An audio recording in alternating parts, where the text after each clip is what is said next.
Spotlight on Voice of the People television. Let's feed you with all the juicy stories in the global entertainment space, bringing you the glitz and glamour as it is hot. Stay tuned to Spotlight, 1 p.m. Monday to Friday. Spotlight on VOP TV. Entertainment like never before.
From the views on the streets, we go to bed empty hunger, to the blaring horns of a hustling city, the loudest voices of the common man got a medium to be heard. This particular administration, they were coming unprepared. It's not a bad thing to renovate the president's law. Through top-notch programming, unbiased reportage of news, sports, business, entertainment, and cultural documentaries, Voice of the People 90.3 FM became a symbol for 21st century media.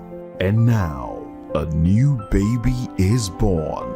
Voice of the People Television, VOP TV, youthful, full of vigor and penchant for excellence in the continent's media space, exposing the wrongs, applauding the rights, dissecting the news without fear or favor, through factual and accurate stories and contents. Corruption kills three things that makes a society.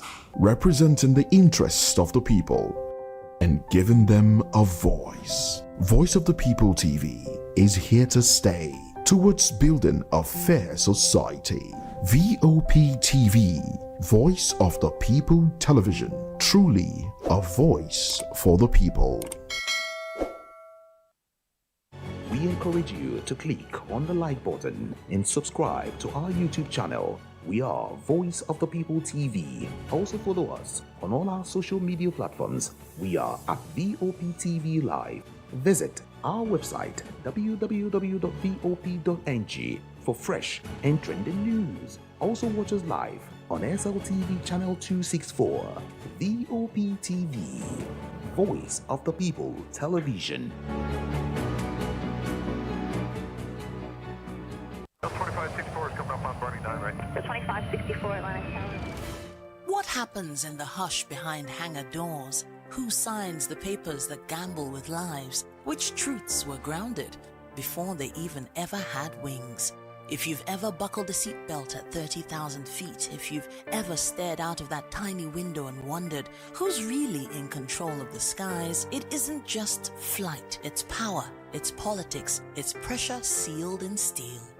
We're peeling back the clouds from runway risks to sky-high secrets. We're diving deep where most dare not to look. Aviation Scope, every Sunday at 7 p.m. only on Voice of the People TV. We don't just report, we reveal. We don't just ask, we uncover. Because when it comes to the skies, ignorance is turbulence. Aviation Scope, the sky isn't the limit, it's just the beginning.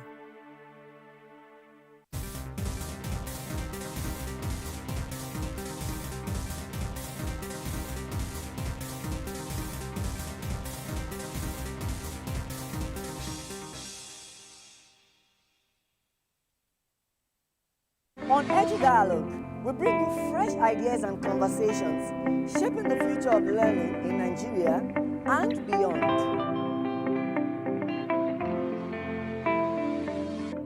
Hey guys, it's your girl Arika of the Dimples, aka Risky Whiskey Baby, and you are watching VOP TV. Do not go anywhere. Where are you going to? Stay here. Calm down. Stay here if you're not. What's up, everybody? Who's Arco here, and I'm hanging out on VOP TV. Keep it locked, don't go nowhere. Let's go. Hi everyone, my name is Yvonne Jagade. You are watching VOP TV and don't change the dial, because I said so. Who's happy to post? I mean, who's happy the most? Because when shit goes south, y'all be happy to ghost. When you make a wrong move, they be happy to roast. But be careful when you win, who's not happy to toast. I am VJ Adams and you rock with VOP TV. Don't move. Hi people, Bisola here and you are watching VOP TV. Mwah. Shout out to VOP TV. It's so good to have you on the red carpet of AV. Love you all. Wishing you all the best. Here's a shout out to VOP TV. It's your girl April Oshidikwe at the AV premiere. You know what it is. Hi everyone, my name is Linda Ejiofor Suleiman and I'm live at the EV premiere. Keep watching VOP TV. I want to say hello to my Italian friends. I want to say them that Nigeria is the best country in the world and I'm so happy to be here. Thank you so much. Hi guys, my name is Tomowatsebe. I'm an actor and you guys are live on VOP TV. Keep it locked because I said so. Ladies and gentlemen, boys and girls, this is your girl Philou Storms out here and this is a big shout out to VOP TV. Hi guys, my name is Charles Bourne. My name is Lydia Lawrence Nze. Please keep watching Voice of the People television. Love ya. In a world where truth is the ultimate power and opinions scream the loudest, it's time to wade through the noise. Hunger no get drum! Hunger no get religion! And scan the human interest and trending topics that matter. Stay tuned to The Issues, your plug to the stories making the buzz, from politics to science and technology, social justice, and more. Let's tackle the tough questions and expose the truth. The Issues on Voice of the People television. Don't just react, understand. Yes, obviously everybody knows the game is beautiful and that's why I love sports. My name is Kizzy K. You're welcome to my republic. But remember, there can never be a transfer without a window. Just like there can never be a deep thinking without a Pep Guardiola in football. You can't say tennis without talking about Djokovic. So why not give me attention on the show so I can run your race on the TV like Lewis Hamilton Formula 1 star. Don't forget, when God have mercy on you, you can achieve your goals like Cristiano Ronaldo. I am a proud Nigerian, and right here, we talk NFF. For every sports update, commentaries, live interviews on the game, we got you on this, because right here at Voice of the People TV, the Sports Public Show has got everything just for you to be part of it. I love the beautiful game, and that's why Kizzy K loves sports. Are you ready for the extraordinary? Something big is happening on your screen.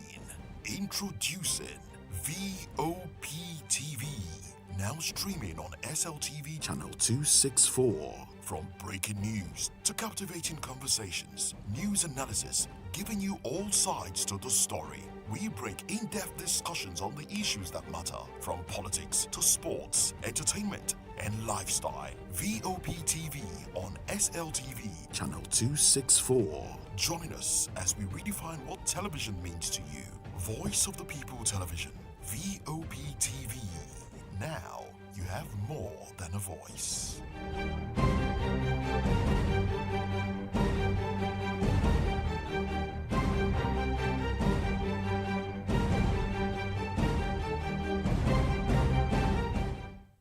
Welcome to Romeo Pizza.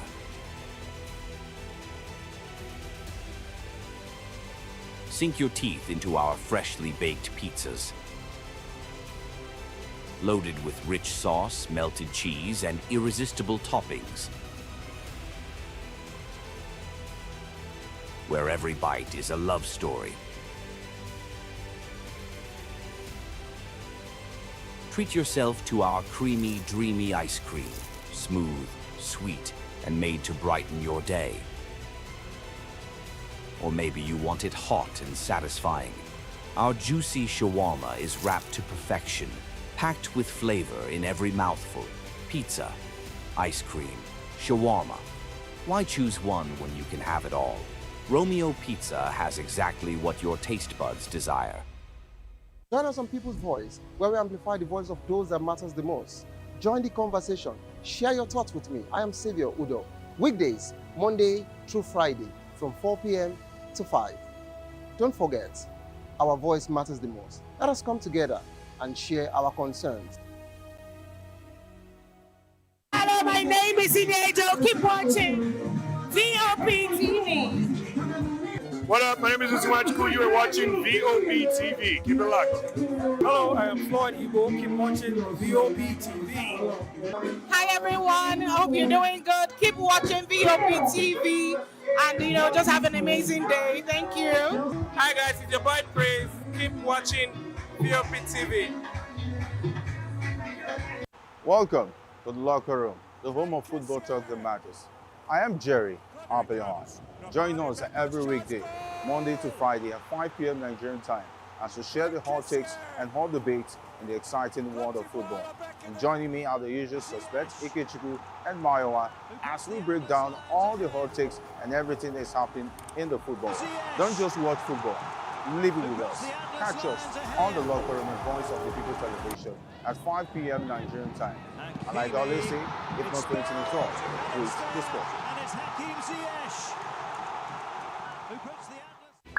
Are you looking for where to buy quality and original studio and musical equipment in Nigeria? Welcome to Iruka Online, Nigeria's biggest musical and sound equipment warehouse. Your trusted home for top global brands, reliable low-priced alternatives, and 100% original musical accessories. With over 16 locations nationwide and open 7 days a week, we deliver unbeatable service and customer support you can count on. Shop online at iruka.com in partnership with world-renowned brands like Wolfdale Pro, Prisoners, Twile Keyboards, Fender and Jackson Guitars, Marshall Amplification, Mapex Acoustic Drum Set, Tech Electronic Drums and Accessories, Evans Drumheads, Ashdown Engineering, and many more. Iruka Online, powering your sound with quality you can trust.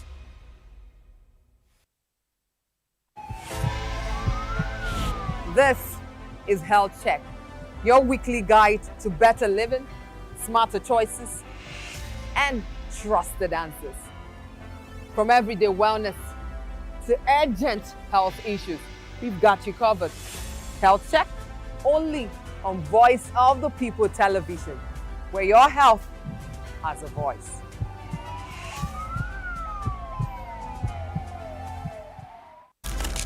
In a world where power shapes with every headline. In a nation full of questions. In a world filled with noise, the truth needs a voice. The policies that shapes our world and the economy that determines our future. Every hour, every day, the grapevine keeps buzzing. And together, we are committed to telling the stories that shape our world, because your voice is our focus. Don't forget, our voice matters the most. Let us come together and share our concerns.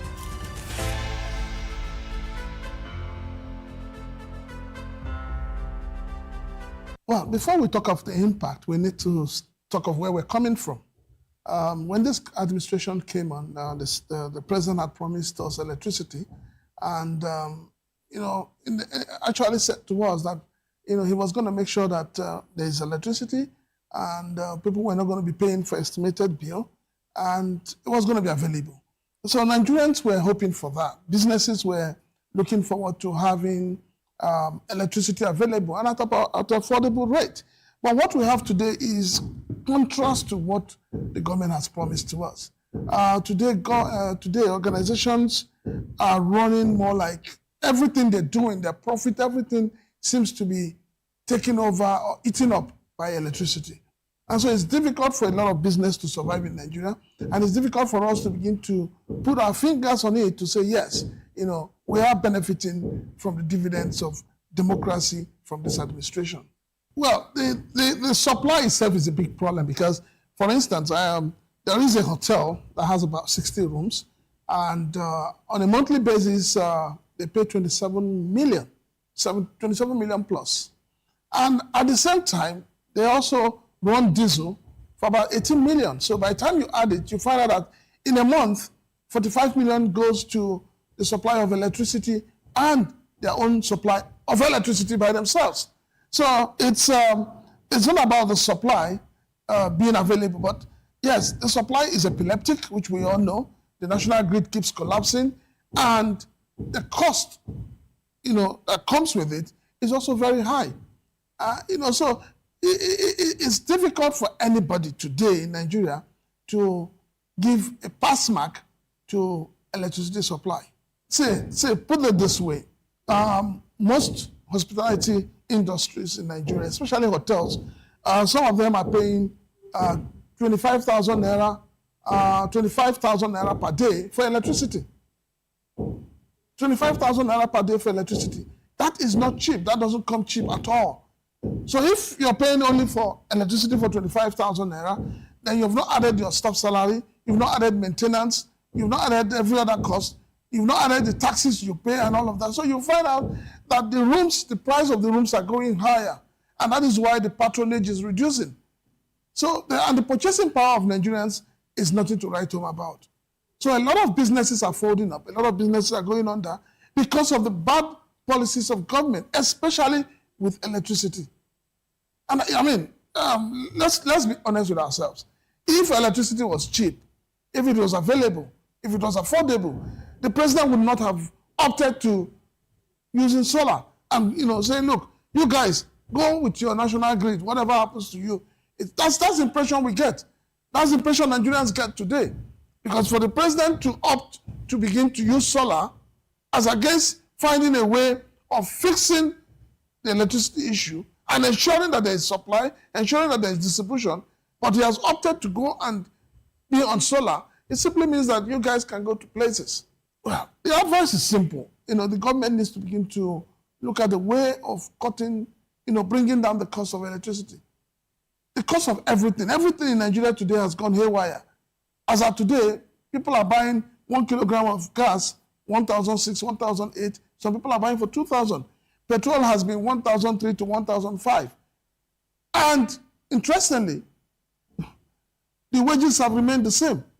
So it's becoming difficult, extremely difficult, not only for businesses to survive, but for the Nigerian people themselves to survive this economy. So the government must begin to think as if there is no box. Where did you get it wrong? We talked about subsidy is gone. Where is the money that has been saved from the subsidy? Loans have been collected. Where are the money being applied? So the government needs to begin to cut from its own self. I remember during the campaigns, President Bola Ahmed Tinubu said he was going to cut the cost of governance. But what we have today is an over-bloated cost of governance. And we cannot continue like this as a nation. We cannot. So the government needs to find a way to be able to meet the people halfway. Not asking the people, the poor Nigerians, go and pray, go and make sacrifices. The political leaders, are they making the same sacrifices? Yes, obviously everybody knows the game is beautiful and that's why I love sports. My name is Kizzy K. You're welcome to my republic. But remember, there can never be a transfer without a window. Just like there can never be a deep thinking without a Pep Guardiola in football. You can't say tennis without talking about Djokovic. So why not give me attention on the show so I can run your race on the TV like Lewis Hamilton Formula 1 star. Don't forget, when God have mercy on you, you can achieve your goals like Cristiano Ronaldo. I am a proud Nigerian, and right here, we talk NFF.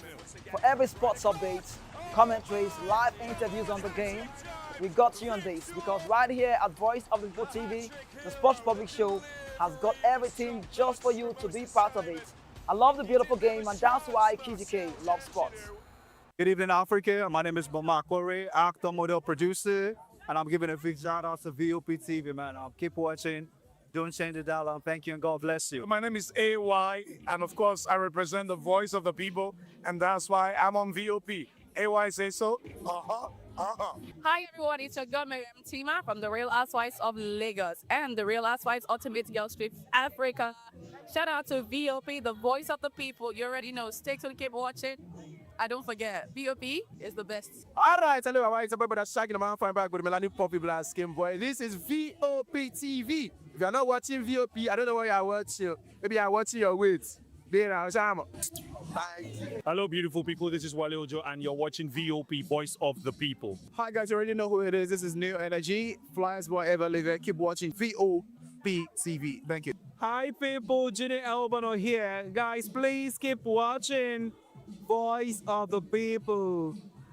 The red carpets, awards, the razzmatazz, music, fashion, interviews, and more. Spotlight on Voice of the People television. Let's feed you with all the juicy stories in the global entertainment space, bringing you the glitz and glamour as they hot. Stay tuned to Spotlight, 1 p.m. Monday to Friday. Spotlight on VOP TV. Entertainment like never before.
From the views on the street, we go to bed empty hunger, to the blaring horns of a hustling city, the loudest voices of the common man got a medium to be heard. this particular administration, they were coming unprepared. It's not a bad thing to renovate the president's lawn. Through top-notch programming, unbiased reportage of news, sports, business, entertainment, and cultural documentaries, Voice of the People 90.3 FM became a symbol for 21st century media. And now, a new baby is born.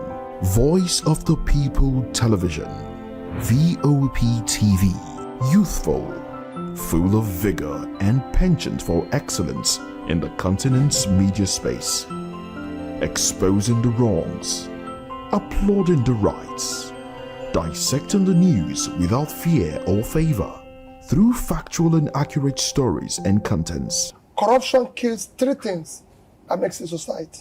Representing the interests of the people and giving them a voice. Voice of the People TV is here to stay towards building a fair society. VOP TV, Voice of the People Television, truly a voice for the people. We encourage you to click on the like button and subscribe to our YouTube channel. We are Voice of the People TV. Also follow us on all our social media platforms. We are at VOP TV Live. Visit our website www.vop.ng for fresh and trending news. Also watch us live on SLTV channel 264.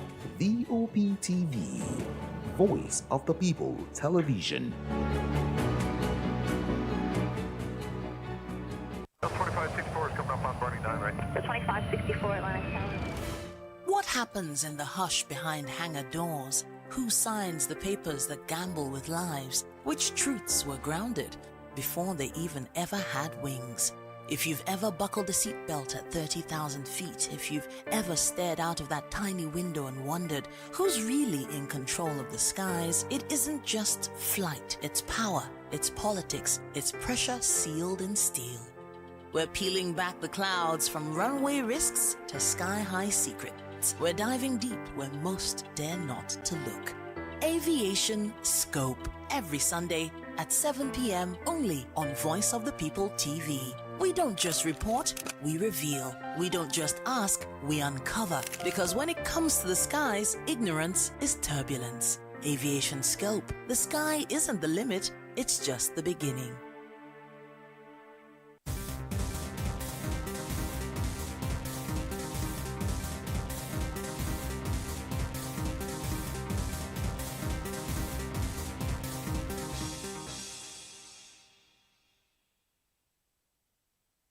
On Edu Dialogue, we bring you fresh ideas and conversations, shaping the future of learning in Nigeria and beyond.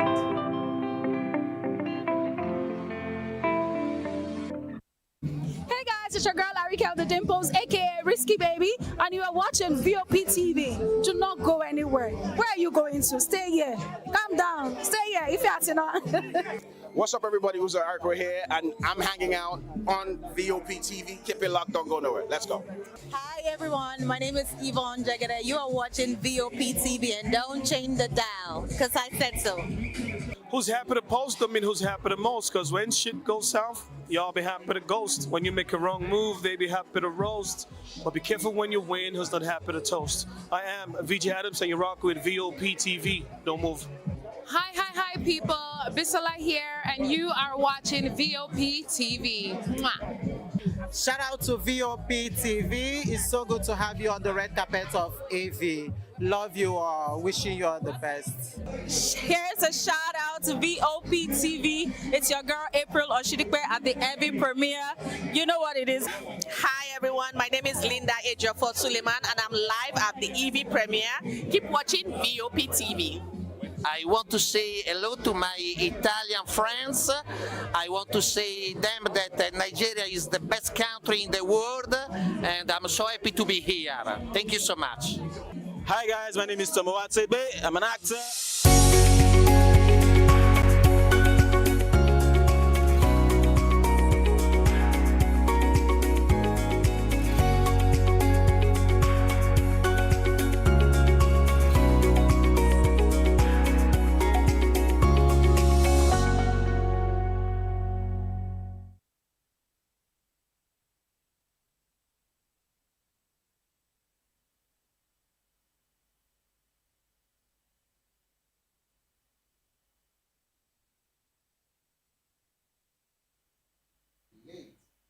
Here we have the back on track now. This is actually a program, of course, where since sort of shape the narrative, and today we're dissecting a major story that is dominating the headline and sparking conversation across the nation. NDC locks down Obi, no exit for elected members after 2027. This is quite a very serious one, which I will be having a very serious and comprehensive conversation here. And I would implore you to join the conversation with experts, insights, and citizen perspective. Share your thoughts with us. I am Savior Udo. Let's look into other news stories with details. Customs seized 12.7 billion naira cannabis, expired drugs at Apapa Port. The Nigerian Customs Service, Apapa Command, has seized about 1.81 tons of Canadian loud cannabis and expired drugs worth 12.7 billion naira at Apapa Port, Lagos to be precise. Custom Area Controller Emmanuel Oshoba said the interception was done with NDLEA using intelligence and scanners. One 45th container held the cannabis, while two other held expired pharmaceutical dated 2021 to 2023 that importers allegedly planned to repackage and sell locally. Investigations are ongoing to identify those behind the shipment. Of course, this is the main situation there. It is not about what was arrested, and of course, it is not also about the people who were arrested. No, but can we actually get the main suppliers of this particular shipment? Let's get to know and uncover who and who is behind this particular channel, because first I would like to applaud and of course congratulate our NDLEA and of course with the Nigerian Custom. But you'd agree with me that the NDLEA has been doing so much and so well for this nation. You can't go through a particular week without not hearing that they intercepted or they arrested people who is carrying these illicit drugs. But for every 10 or 100 people that you actually arrest, there is 1,000 waiting to be recruited. So we need to go for the main people who are recruiting, the main recruiters, the employers of this label, the owners of this particular product, the people who are getting the ROI of this particular investment, who are the people investing? These are the people that we need. And until then, we would keep reading news like this on and on. But away from that particular one, government are using bandits to win elections. This is coming from Adebayo, the SDP 2027 candidate. Adewale Adebayo says Nigerian leaders are sustaining banditry for political gain. He claimed insecurity would end if President Bola Ahmed Tinubu does not want a bandit by Christmas. Bandits will go away, so he said. Adebayo alleged that officials need bandits, leaders to help them win election and make money out of banditry. This is quite a very serious allegation there. But in the coming days, we just hope that the presidency will also respond to that particular one. To join the conversation, kindly call the number 090-447-32605, 090-447-32605. Follow us on social media at VOB TV Live.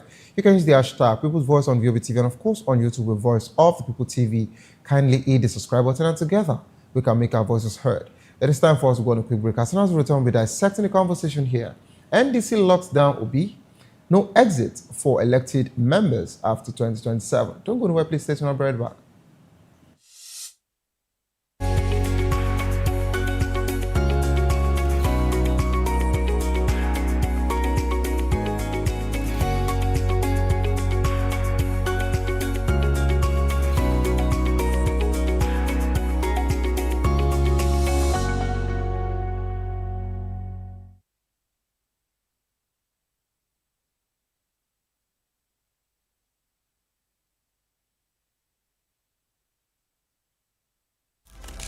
In a world where power shifts with every headline. In a nation full of questions.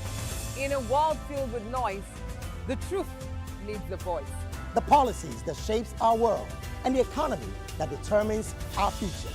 Every hour, every day, the grapevine keeps buzzing. And together, we are committed to telling the stories that shape our world because your voice is our focus. Don't forget, our voice matters the most.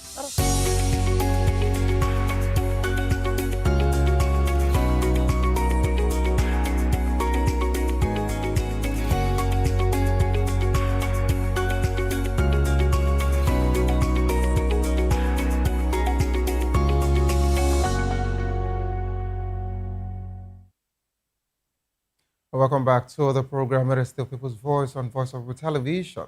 The Nigerian Democratic Congress, NDC, has adopted a new anti-defection policy that will bar elected officials from leaving the party after winning office. NDC National Chairman Moses Cleopas announced the move on Tuesday in Abuja. The oath applies to presidential, governorship, National Assembly, and other elective positions. A candidate must sign a legal document to vacate their seat if they defect post-election. Electoral mandates belong to parties, not individuals. These holds protect voter intent, Cleopas said. The policy comes as NDC 2027 presidential candidate Peter Obi faces internal party scrutiny. Obi said disagreements are normal. I am not a saint. I have flaws. Scrutiny makes you stronger. Obi also declared he holds no other passport and is ready to die for Nigeria, calling for leaders choosing on integrity, competence, and character, not loyalty alone. All NDC candidates must now sign the binding oath before contesting under the party's platform. We're now being joined by Mr. Elvis Elimiele, a journalist, political and public affairs analyst, a member of the Guide of Public Affairs Analysts of Nigeria. Good afternoon, Mr. Elvis. Afternoon, Sergio. How's your day? I think at this point you should be smiling because the headlines has been quite, chaotic for some time now. But of course, I'll come to you. Let me also bring in our second guest in the studio, Mr. Ekundaya Olawa, a social and political analyst. Mr. Ekundaya, good afternoon. Good afternoon. All right, as the program unfolds, hopefully Engineer Muri Salahu Audu will join us virtually. the NDC's takeover, and of course, a governorship hopeful of Kogi State. But since we're here, let us kick the ball rolling.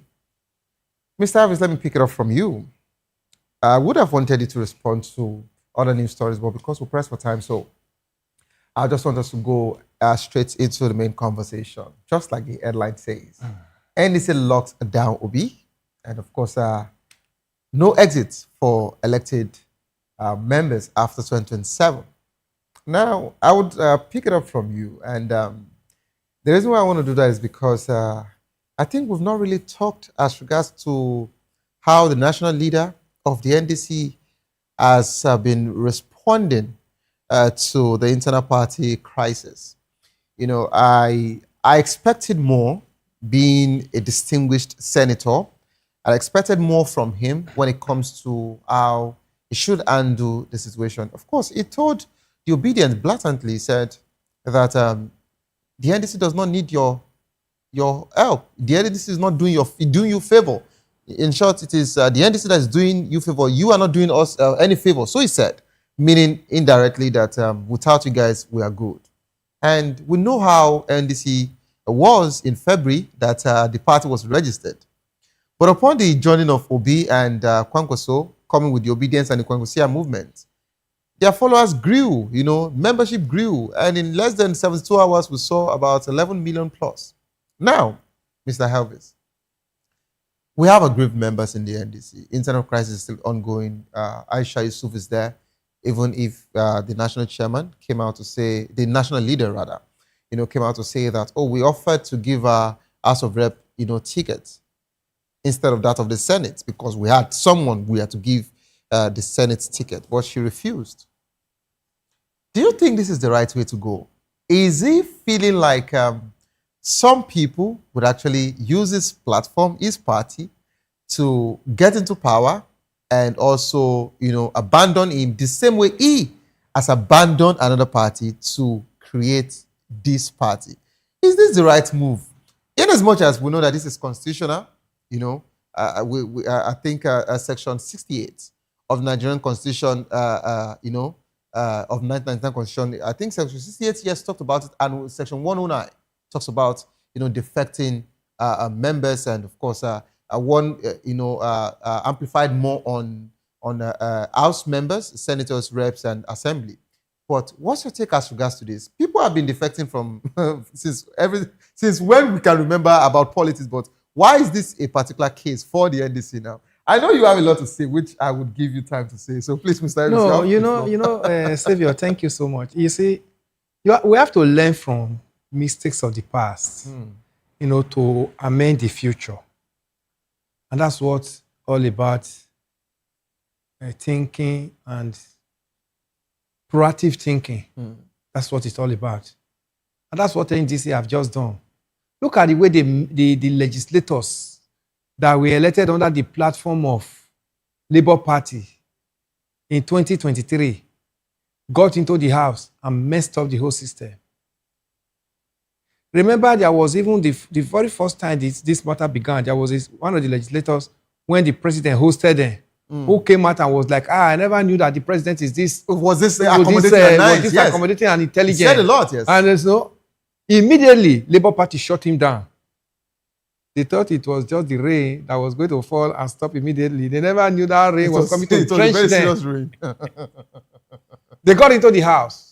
Nigerians were very, very agog that, okay, these legislators from the Labour Party were going to make the difference. At least this Nigeria National Assembly are like an occultic ground. We're going to see some people who are now going to unveil that courtesan practice in that legislative hollow chambers. But what did we see, Xavier? They got in there. Immediately the SUV matter arised. People who have never driven Okada before, they are now driving SUV has arrived. Please, you have to align it. Tinted glasses, please. And with bulletproof. Official plates, please. Do you understand? And now they're going to have a convoy. They forgot where they are coming from. They forgot that Nigerians so believe so much in them when they were getting in there. So they also joined the courts. that be prevalent in the hollow chambers. And that's where we are today. So before 2 years into the administration of this 10th National Assembly, almost half of them have crossed. Now we are 3 years into the administration. I don't know whether any Labour Party has any legislator any longer.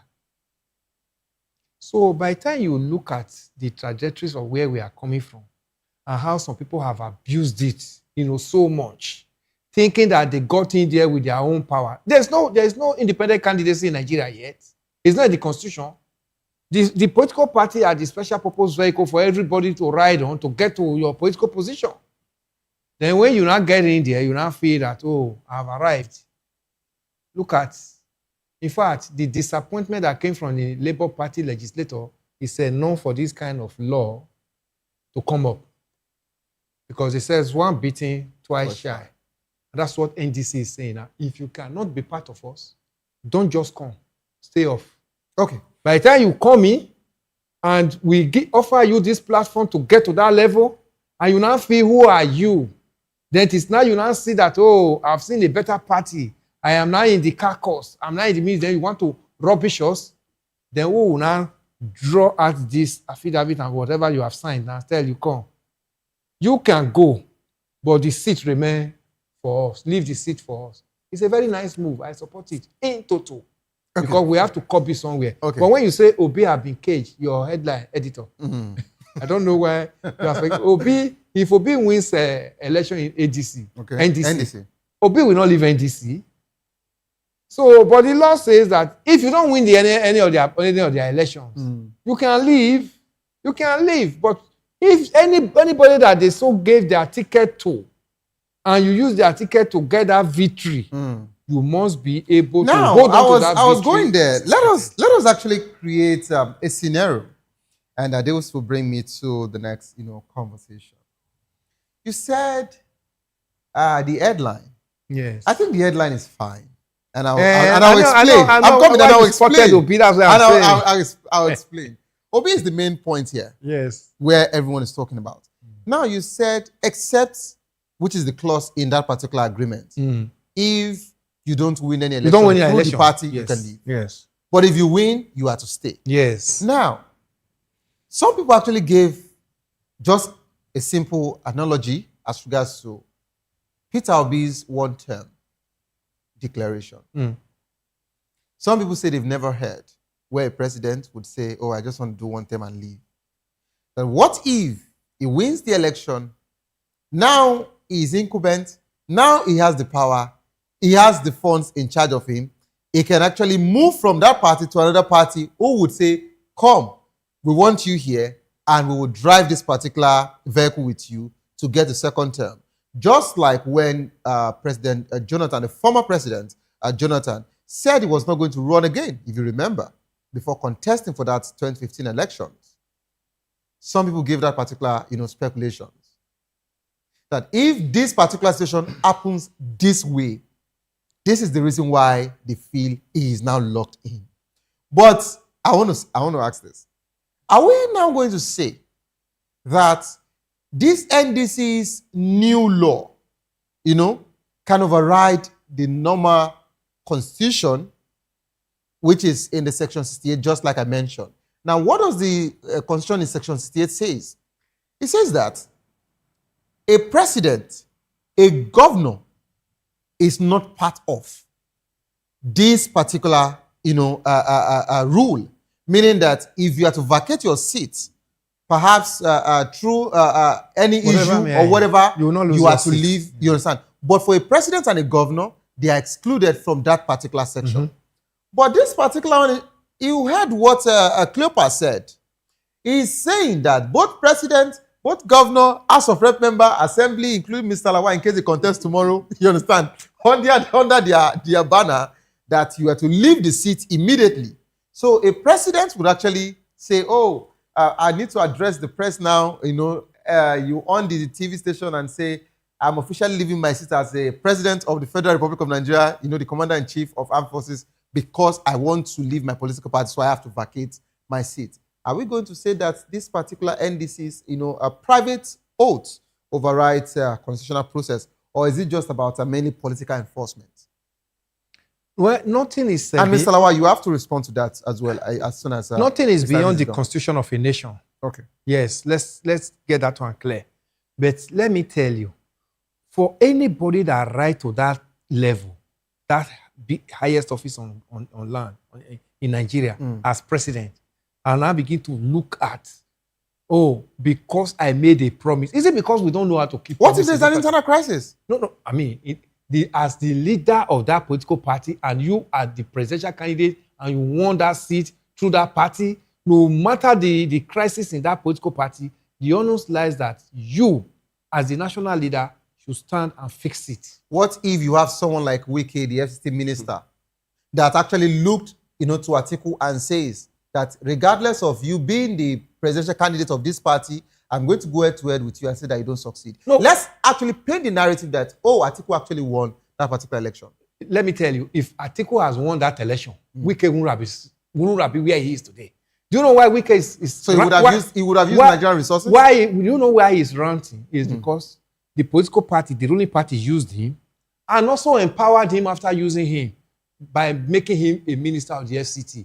If Wike was not having that portfolio as minister of the FCT, let me tell you, what he's doing today would have had this popularity as it is.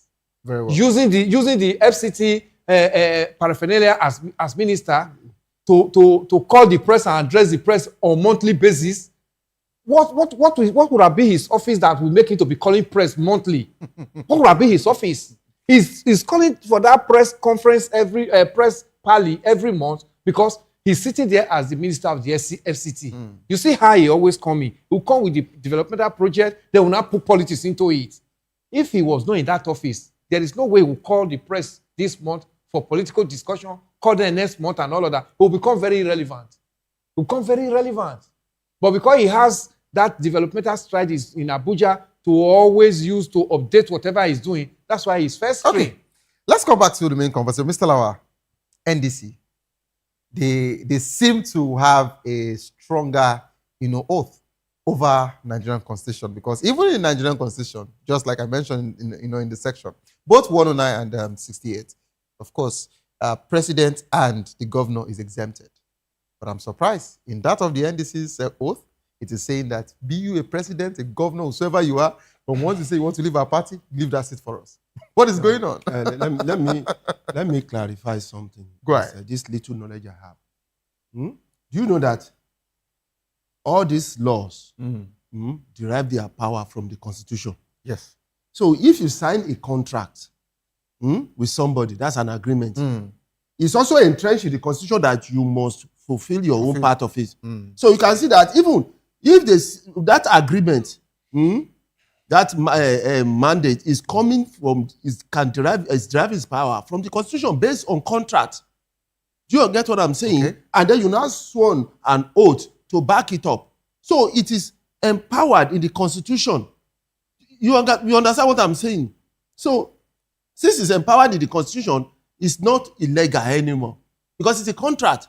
If I have a business with you, okay, look at wife and husband.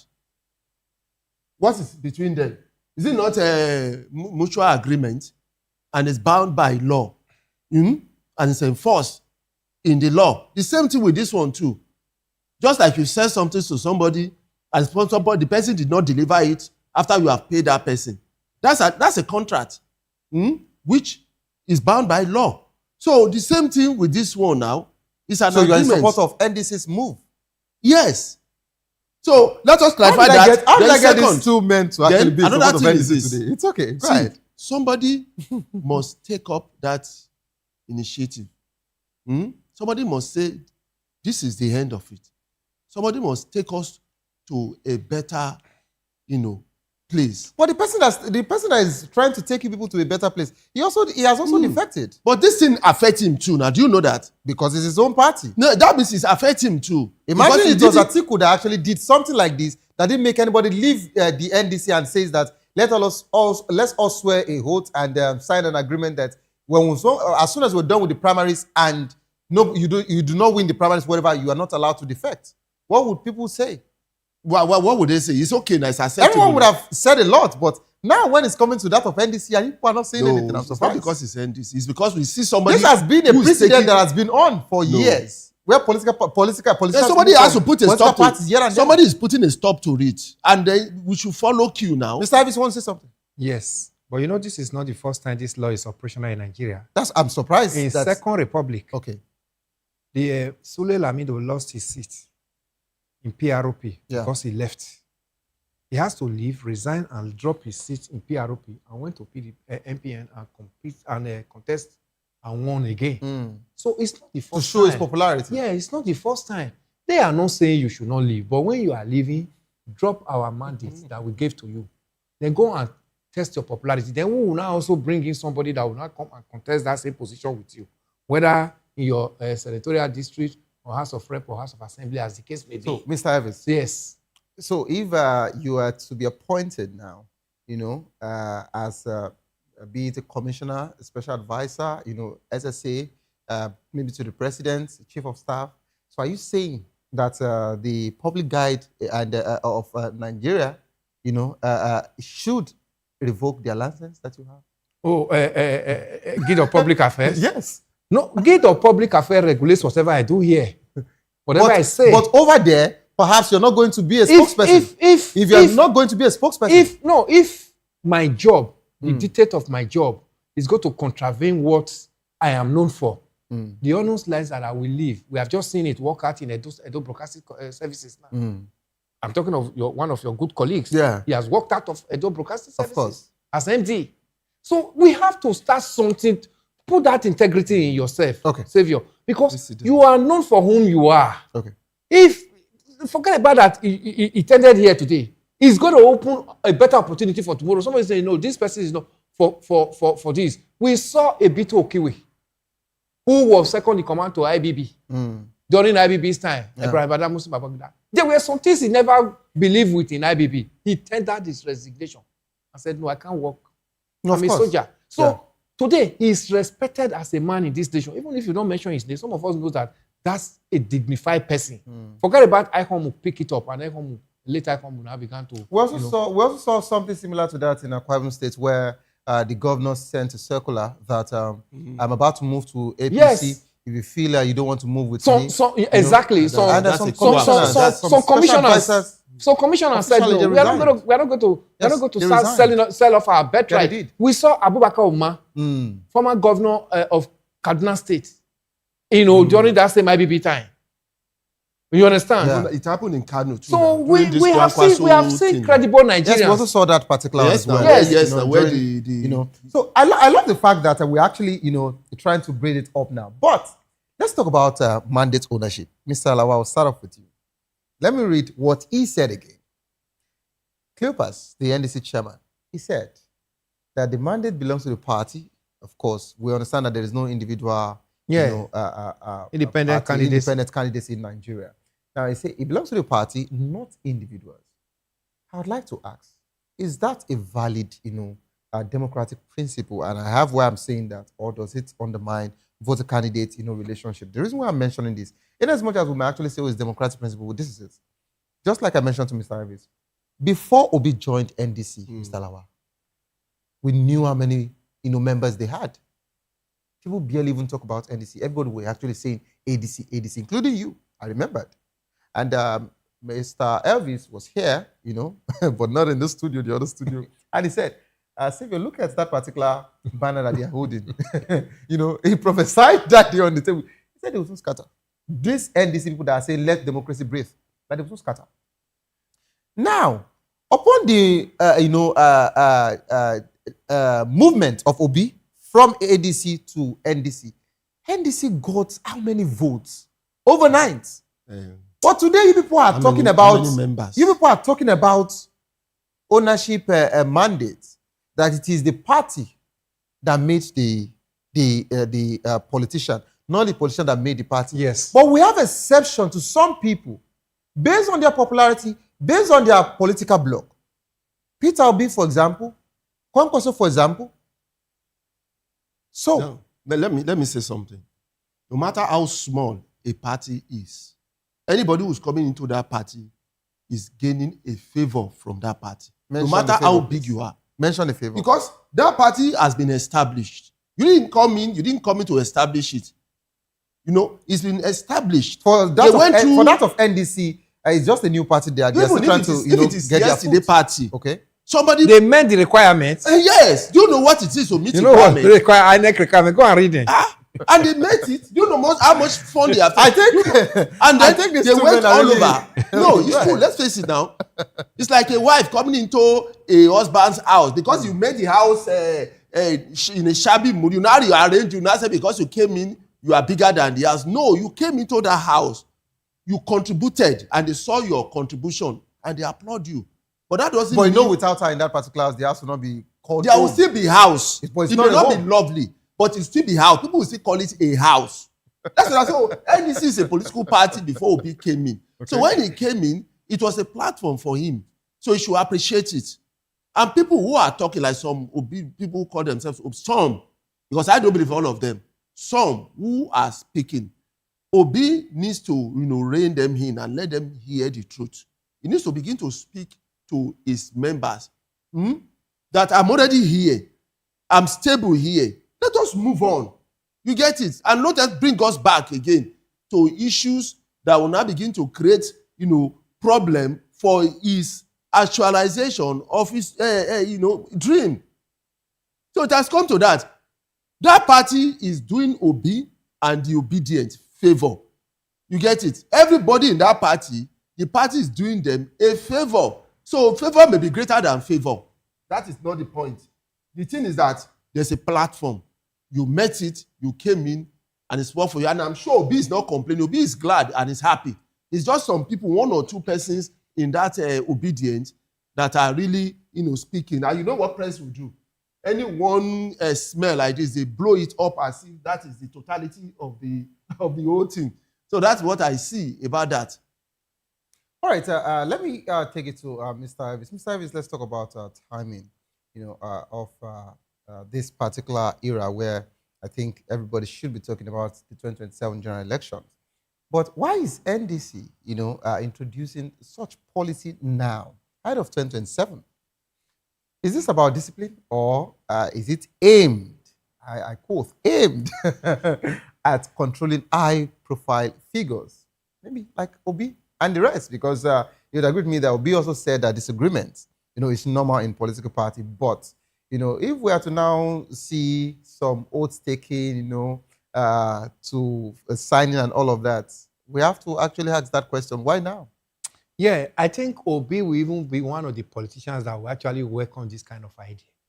Because Obi got intimidated with the way Labour Party legislators that rode on his name, got to the house and became right. Something else. Do you understand? Look at the man from my state, Edo South, Nedi Maswen. Nedi Maswen, yes. That rode at the back of Labour Party. Nedi Maswen ordinarily cannot even win his ward. His own polling unit. Polling unit as a politician. But because Obi was involved, he got to that high office as a senator of the Federal Republic of Nigeria. Why don't he go back now? If he so believes he's so popular, he should go back. Has he not joined the ruling party? Has he not run to the... Did he get the ticket? These are people who were political neophytes. And because they now got this platform, somebody's integrity, you wrote on somebody's integrity, you now got to that place and messed it up. I think this discipline, Savior, why are you finding it difficult to accept that we must be disciplined for once? I'm not finding it difficult. I'm just asking questions as a broadcaster here. We must be disciplined for once. Let that be a deterrent. Let it start from somewhere. If it works, you see why I'm even happy with NDC. They didn't lure them in before they brought this law. At this very moment, where you can still live, as it hot. If you know you are not ready to eat, don't wash your hand. Do you understand? Leave the food for those that want to eat, for them to wash their hand. By the time you are prepared to be part of our law, sign, and we'll support you. If you know you cannot, just go.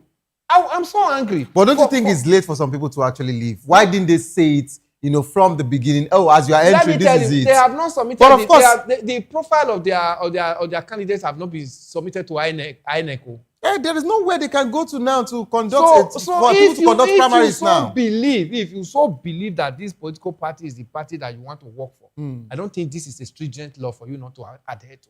It is never. I think some other persons have messed it up. So let us begin to find sanity into our electoral system, into our political system, and into even the way we conduct ourselves in this nation. And another thing is that I think maybe they've discovered that some are planning, to just come in, ride on their, popularity. When they get that opportunity, they plan to leave. So they've got that wind of that thing. In fact, anybody that leaves now, is a prostitute. He was actually coming to do this. Only they just cut him. Just to that, okay, we've had the information that some of you are planning to leave. Yes, they foiled it, as the security people say, foiled it. That's why some of them are complaining, because their plan has been truncated now. They just want to use them like... In just 10 seconds, Mr. Elvis, let me pick it up from you. Now, Aisha Yusuf said, when Siraki Dixon was actually addressing the press as regards to the internal crisis, she said that Siraki Dixon was meant to, promote the party, not to keep talking about him. He's looking like he's having inferiority complex, against Obi. Do you think a situation like that is happening? Let them not begin to talk a divide and rule. This time around, Aisha, as a sister, should actually find a way. If he so believe in Obi and he so believe in the dreams that Obi is coming in to actually make a difference in this nation, let me tell you, just be like the dustbin now. Get what you are looking for. By the time you get it, let Nigerians see that difference. What Nigerians are yearning for now, we just want to see, even if it's just 4 years of good governance in this nation, so that people like us who are already in our 50s can actually witness that we have a 4 years. People talk about Murtala Mohammed administration of just about 6 months in this nation. Do you understand? Yeah. So let her work with the leadership of the NDC so that they can get to where their dreams, get out their dreams as expected. Mr. Lawa, thank you so much, Mr. Evans. Mr. Lawa, in just 10 seconds. Yes, I would just advise them, like Aisha Yusuf, that they should think ahead and stop thinking about them. They don't make it look like it's about you, that you are said your selfish reason is why you are joining NDC or you are being, going into politics. Let it be a collective thing. So if you don't get it, that doesn't mean you can't get it in the future. Okay. If you don't get it, that doesn't mean you can't get it in the future. The words of Mr. Lawa and, of course, Mr. Elvis, who actually said that let them all come together collectively to work with the party. So in a nutshell, they're actually saying that NDC has not locked Obi, but of course Obi should stay there and enjoy himself. This after I can actually go on the program this wonderful evening. Coming up next is a locker, a room. If you love the world of football, I'd like you to stay put. Messi did a wonderful one there, Alan. And of course, we hope to see more, and we're expecting Ronaldo to do better as well. I know I just shook to the table, but I don't care at this point. Don't give up, because it is not over. Tough time doesn't last, but tough will do last. Whatsoever you're facing, soon be over, and you will definitely smile again. My name remains Xavier Udo. Have a good evening. Rest.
In a world where truth is the ultimate power and opinions scream the loudest, it's time to wade through the noise.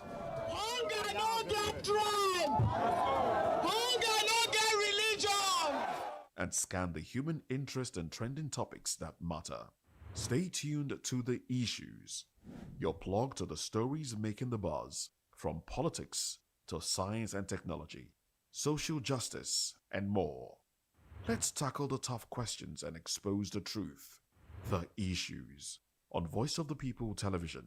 Don't just react, understand. Yes, obviously everybody knows the game is beautiful and that's why I love sports. My name is Kizzy K. You're welcome to my republic. But remember, there can never be a transfer without a window. Just like there can never be a deep thinking without a Pep Guardiola in football. You can't say tennis without talking about Djokovic. So why not give me attention on the show so I can run your race on the TV like Lewis Hamilton Formula 1 star. Don't forget, when God have mercy on you, you can achieve your goals like Cristiano Ronaldo. I am a proud Nigerian, and right here, we talk NFF. For every sports update, commentaries, live interviews on the game, we got you on this, because right here at Voice of the People TV, the Sports Public Show has got everything just for you to be part of it. I love the beautiful game, and that's why Kizzy K loves sports. Are you ready for the extraordinary? Something big is happening on your screen. Introducing VOP TV, now streaming on SLTV channel 264. From breaking news to captivating conversations, news analysis, giving you all sides to the story. We bring in-depth discussions on the issues that matter, from politics to sports, entertainment, and lifestyle. VOP TV on SLTV channel 264. Join us as we redefine what television means to you. Voice of the People Television, VOP TV. Now you have more than a voice.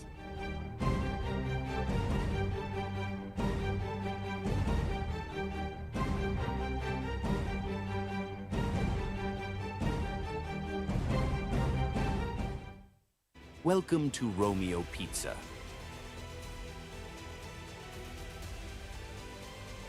Sink your teeth into our freshly baked pizzas.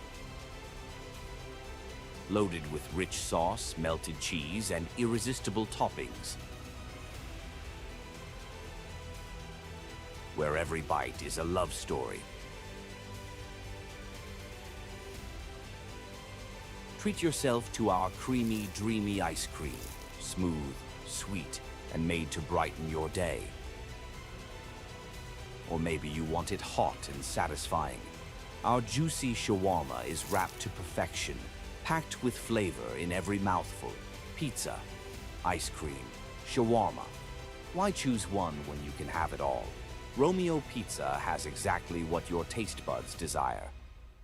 Join us on People's Voice, where we amplify the voice of those that matters the most. Join the conversation. Share your thoughts with me. I am Xavier Udo. Weekdays, Monday through Friday, from 4 p.m. to 5. Don't forget, our voice matters the most. Let us come together and share our concerns. Hello, my name is Inejo. Keep watching VOP TV. What up? My name is Usimachiku. You are watching VOP TV. Keep it locked. Hello, I am Floyd Igbo. Keep watching VOP TV. Hi everyone, I hope you're doing good. Keep watching VOP TV and just have an amazing day. Thank you. Hi guys, it's your boy Praise. Keep watching VOP TV. Welcome to the locker room, the home of football talk that matters. I am Jerry Arpillon. Join us every weekday, Monday to Friday at 5 p.m. Nigerian time, as we share the hot takes and hot debates in the exciting world of football. And joining me are the usual suspects, Ikechukwu and Mayowa, as we break down all the hot takes and everything that's happening in the football. Don't just watch football, live it with us. Catch us on the locker room and Voice of the People Television at 5 p.m. Nigerian time.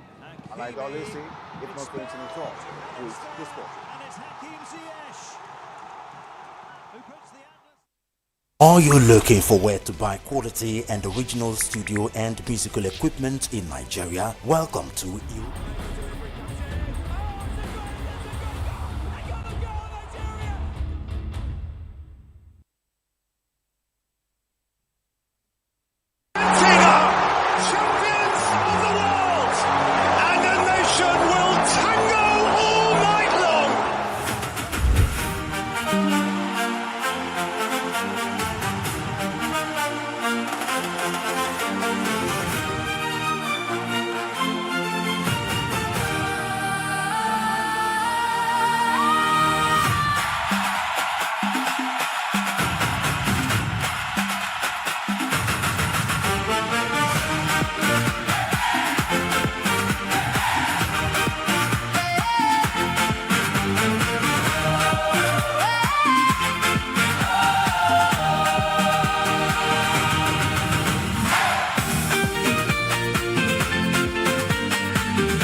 All right, what a World Cup it has been so far for the year 2026. I must say, Nigeria is actually missing out on one of the biggest World Cup competition ever because history is made left, right, and center. What a way to start off the show today, talking about the man himself, the man of the moment, and I will likely say with so much authority that Messi is the greatest of all time. Scoring a hat-trick against Algeria, though you might say Algeria compared to Argentina is a minor team, but a hat-trick to equal more records. And of course, closer, we're taking a close look at Messi at this World Cup and saying that this man is something else. And on that note, I say welcome to the locker room on Voice of the People Television. I am your host, Jerry Arpelihai. It promises to be exciting as the full house makes it to the show today, talking about Ikechukwu makes a return. So much to talk about as far as this one is concerned. And we'll wait for Cristiano Ronaldo. Maybe he will score a hat-trick. But who will suffer? It has to be an African team. Talking about DR Congo. Does DR Congo love Messi more than Ronaldo? That means they might do everything possible to stop Ronaldo from scoring a hat-trick later today when they take on the DR Congo side. And of course, Ikechukwu, so much happening in the World Cup, though the Super Eagles is not there, but we're seeing things that would make a lot of Nigerians want to see what's happening out there in the United States, Canada, and Mexico. Yes, Jerry, good evening to our viewers. I mean, it's expected. It's the World Cup. You get to see lots of, record-breaking moments. Before yesterday, it was all about Vuzinha, the 40-year-old goalkeeper from Cabo Verde. Now it's actually on the spotlight on the man who is arguably the best in terms of, football. What you call football, you call Messi. For me, right, I just say Messi actually at this point, when we talk about the GOAT conversation, we should not include him. And there are people who should be included in the GOAT conversation. There's Messi, and there are those who, are actually fighting to be the greatest of all time. Messi is just out there, another world of his own. What a display he had last night, or early hours of this morning. Algeria actually gave a good account of themselves. A lot of persons actually look at the Algerian side and think that because it's a 3-goal thriller from Lionel Messi, they're actually not the good side. It's actually not the truth. That Argentine side, without Lionel Messi, trust me, they would not defeat that Algerian side the way they actually came out yesterday. Maybe on another day, but last night it was actually a very different game. The Algerians actually gave a good account of themselves, but unfortunately, when you have Messi, you have +1 in the game. All right, so of course, let's see how that pans out as we'll take a look at what happened. Talking about in the games that were played before now, talking about the game between Senegal and France. Hopefully, Maiwa will get to join us virtually as we'll look at this and more on the show today. Kalidou Koulibaly, the man who was guilty as charged, being in the defense line, collecting all the 3 goals, courtesy of talking about the man of the moment as well. Kylian Mbappe of France, and Bakola also getting a goal in that one. Kalidou Koulibaly is, however, optimistic that Senegal will bounce back from the disappointing defeat to France. The Teranga Lions lost 3-1 to the European champions in their opening fixture of the FIFA World Cup 2026. And Senegal, however, gave a good account of themselves in the game with Nicolas Jackson and Ismail Assar coming close to scoring in the first half. Pape Thiao's side, however, capitulated after the break with Kylian Mbappe's brace and Bradley Bakola scoring for France after the break. And they say the rest is history. Koulibaly is, however, saying that they are going to bounce back from this. Okay, was it pure class difference between these both sides, or can we say the technicality of both coaches actually counted? Because Didier Deschamps actually said that they had to change tactics, because if you look at the first half, Senegal looked like they had the upper hand in terms of more pressure at the goal of the French, the Blues. But in the second half, we saw a France side that was better than what we saw in the first half, and they said the rest is history. 3 goals. Well, Jerry, we need to actually look at this, differently. Yes, actually, it's expected of the coach to actually come up with different plans when it actually seems to not be working, for them. But then you also need to look at that French side. They've got this, the depth in that particular squad. Michael Olise, arguably for me, is the best player in the world at this point. He's a man who actually comes into a game with so much, panache. He comes into a game with so much ease, and he does things, without any sort of stress, and that's exactly why you see him at the end of the day was the man of the match award in that particular game. But then in that Senegal side, yes, they've got a lot of players who have actually been playing at a certain level, but not at the level of these French guys. These French guys have top players in top 5 leagues, top club size in Europe, and they are already key players in those teams. And I mean, even some of them on the bench are also key players for top teams in Europe. So it says a lot about the squad they have in depth. And the difference between the both sides is just technicality, and of course, it really paid off for this Senegalese side. Apart from Sadio Mane and some other players, maybe Baye, the guy who actually got the goal, a good number of them actually just have that not average level of football understanding in terms of how they actually bring out the output of the game. But then when it comes to the technical part of the game, what really defines a game, match winning moments, they really do not have that quality. And in big games like this, in World Cup games like this, sometimes you just need that extra moment, someone who's got that magical touch to actually define the games. And that's really what end people, teams, World Cup. You go back to World Cup history, you get to see the likes of Ronaldo da Lima. He was the outstanding man in 2002. Come back to 2022, it was Lionel Messi. You go to 2006 World Cup. You also see Cannavaro. You get to see players who step up for big moments, and that's exactly what at this point Senegal is lacking. Unfortunately, Mane would have been that man, but of course he lacks the leg to actually pull that at this moment. It's unfortunate, but then France is definitely one of the favorites to play with this World Cup, and they just showed it against a very strong African side. Maybe you want to even say the African champion. All right, and of course, we understand that Maiwa is now with us. Maiwa, it's great to have you join us on this historic day. Seeing Messi creating and breaking records. We're just talking about the situation of Senegal and talking about France, the Le Bleu side, who were the finalists the last time Messi won it. And Didier Deschamps has, however, gone out to say that the reason they won that game was due to the fact that they made a tactical switch. He revealed that moving Michael Olise from left wing into a central position helped the side overcome a tough Senegal side. Yes, you must give it to Didier Deschamps. He has won the World Cup before. He was in the final in the last edition. And this time around, he's making a third attempt. Who knows? He knows his way around the World Cup. And you must give it to him if he says his tactics was the reason why they beat Senegal. Well, I think it's very correct. And yesterday when we were reviewing the game, I said something about Michael Olise yesterday. I said if Senegal was going to win the game, they need to take out a Michael Olise operating from the midfield. However, I was surprised when they lined up in 4-3-3 and decided to put Michael Olise on the left, and we couldn't get the best of him. The moment he made the tactical switch and he made some substitution, I guess he wanted to accommodate Ousmane Dembele, and that's the reason why he lined up that way.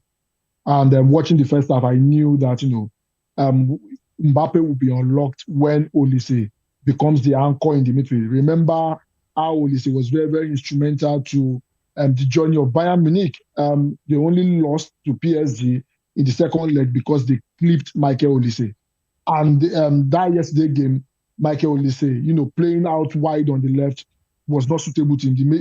The moment he switched to the middle, we saw the genius of Michael Olise and we saw the passes, and that gave Mbappe a lot of room to work with. So I think Didier Deschamps is very correct. He saw the flaw in his tactics, and and decided to change it. And we saw the result. If they had switched, if they had left Olise there playing on the left, they would have played that game for another 10,000 minutes, and the game would have ended 0-0. So kudos to him for rectifying the mistake. And going forward, I think that's the way it's going to line up. But the big question is this: if you take out Olise, or if Olise gets injured, who becomes the anchor man of that French national, of that French midfield? I'm still scratching my head to see it. I don't know, maybe they have somebody on the bench that can do what Olise can do, but at the moment, the success of the French national team relies on Olise. And, probably we are looking at somebody that probably win, MVP of the tournament. If you are not looking at goals, if you are looking at contribution, probably Olise might probably be the person we are looking at. All right, and of course, in time past, it used to be the likes of Griezmann and Giroud, Oliver Giroud, but there's no Giroud this time. It looks like he has handed the responsibility to Michael Olise. You have suggestions? On I was looking at what he was saying. I mean, I was talking about the French team. I was talking about the depth they have in their squad. Ryan Cherki will be the man to step up if anything happens to Olise. and that tells you a lot about how rich this French side is. I mean, Didier Deschamps, the only problem he's got now is who is going to play, not, do they have the quality to actually step up. Brady Bacola, I mean, a man who we barely saw, this season in PSG's Champions League triumph because of injury, but now we saw him in the World Cup as doing the business. I mean, no doubt in his quality any day. He's a man who can actually really step up for the big moment. And he just did it, yesterday again. And trust me, going forward, this franchise is going to produce more goals. And a lot of teams will definitely start, looking at them. Again, World Cup first games, competition first games like this, it's what, most coaches used to actually try out their tactics. We saw it with Argentina yesterday. It's all about trial. Now, you start understanding who needs to play, how you're going to play, and what you need to do. Because this World Cup is different from every other World Cup, and you need to also know how to actually manage the minutes of the players that you'll be bringing into the team, and exactly what many of these managers will be doing. One of the things that actually gave France this particular game, yes, we know that the manager's input is very vital, but then the quality in terms of disparity, between Senegalese side is quite huge, and that's exactly what really paid off for them, in the entire 90 minutes. All right, of course. So Didier Deschamps has said that the tactics were the major reason why they won this game. How far will this tactics take the French Les Blues? Were you convinced with the changing of tactics? Were you convinced with the result against Senegal that France is the team to beat in this championship, Maiwa? Well, I think, to be honest with you, if you look at the first half, they underperformed in the first half. And like Deschamps alluded, it was because of the kind of formation they decided to go with. He has been to the World Cup finals back to back. If not for Kolo Muani's, not being able to be clinical enough in the last minute of the last World Cup, France would have probably won that particular World Cup, because Kolo Muani had a chance and he decided not to score, and that's the reason why Argentina had the opportunity to win. So I will not take anything away from him. Yes, they had a disastrous performance in the Euros. They underperformed. You would expect them to do better. But this is the World Cup. He has got into the finals back to back, and he was almost winning the second World Cup back to back. He was almost winning. So I won't take anything away from him. In as much as I've said it consistently that I think Spain will win the World Cup. I think France is a huge contender, and the switch in the second half is an indication of what they can do. But my question is, Ike said something about Ryan Cherki the other time. Yes, Ryan Cherki is a fantastic player. However, my big question is this: how consistent is Ryan Cherki in terms of giving out the kind of performance and honesty we bring? And that is where my issue is with the French national team.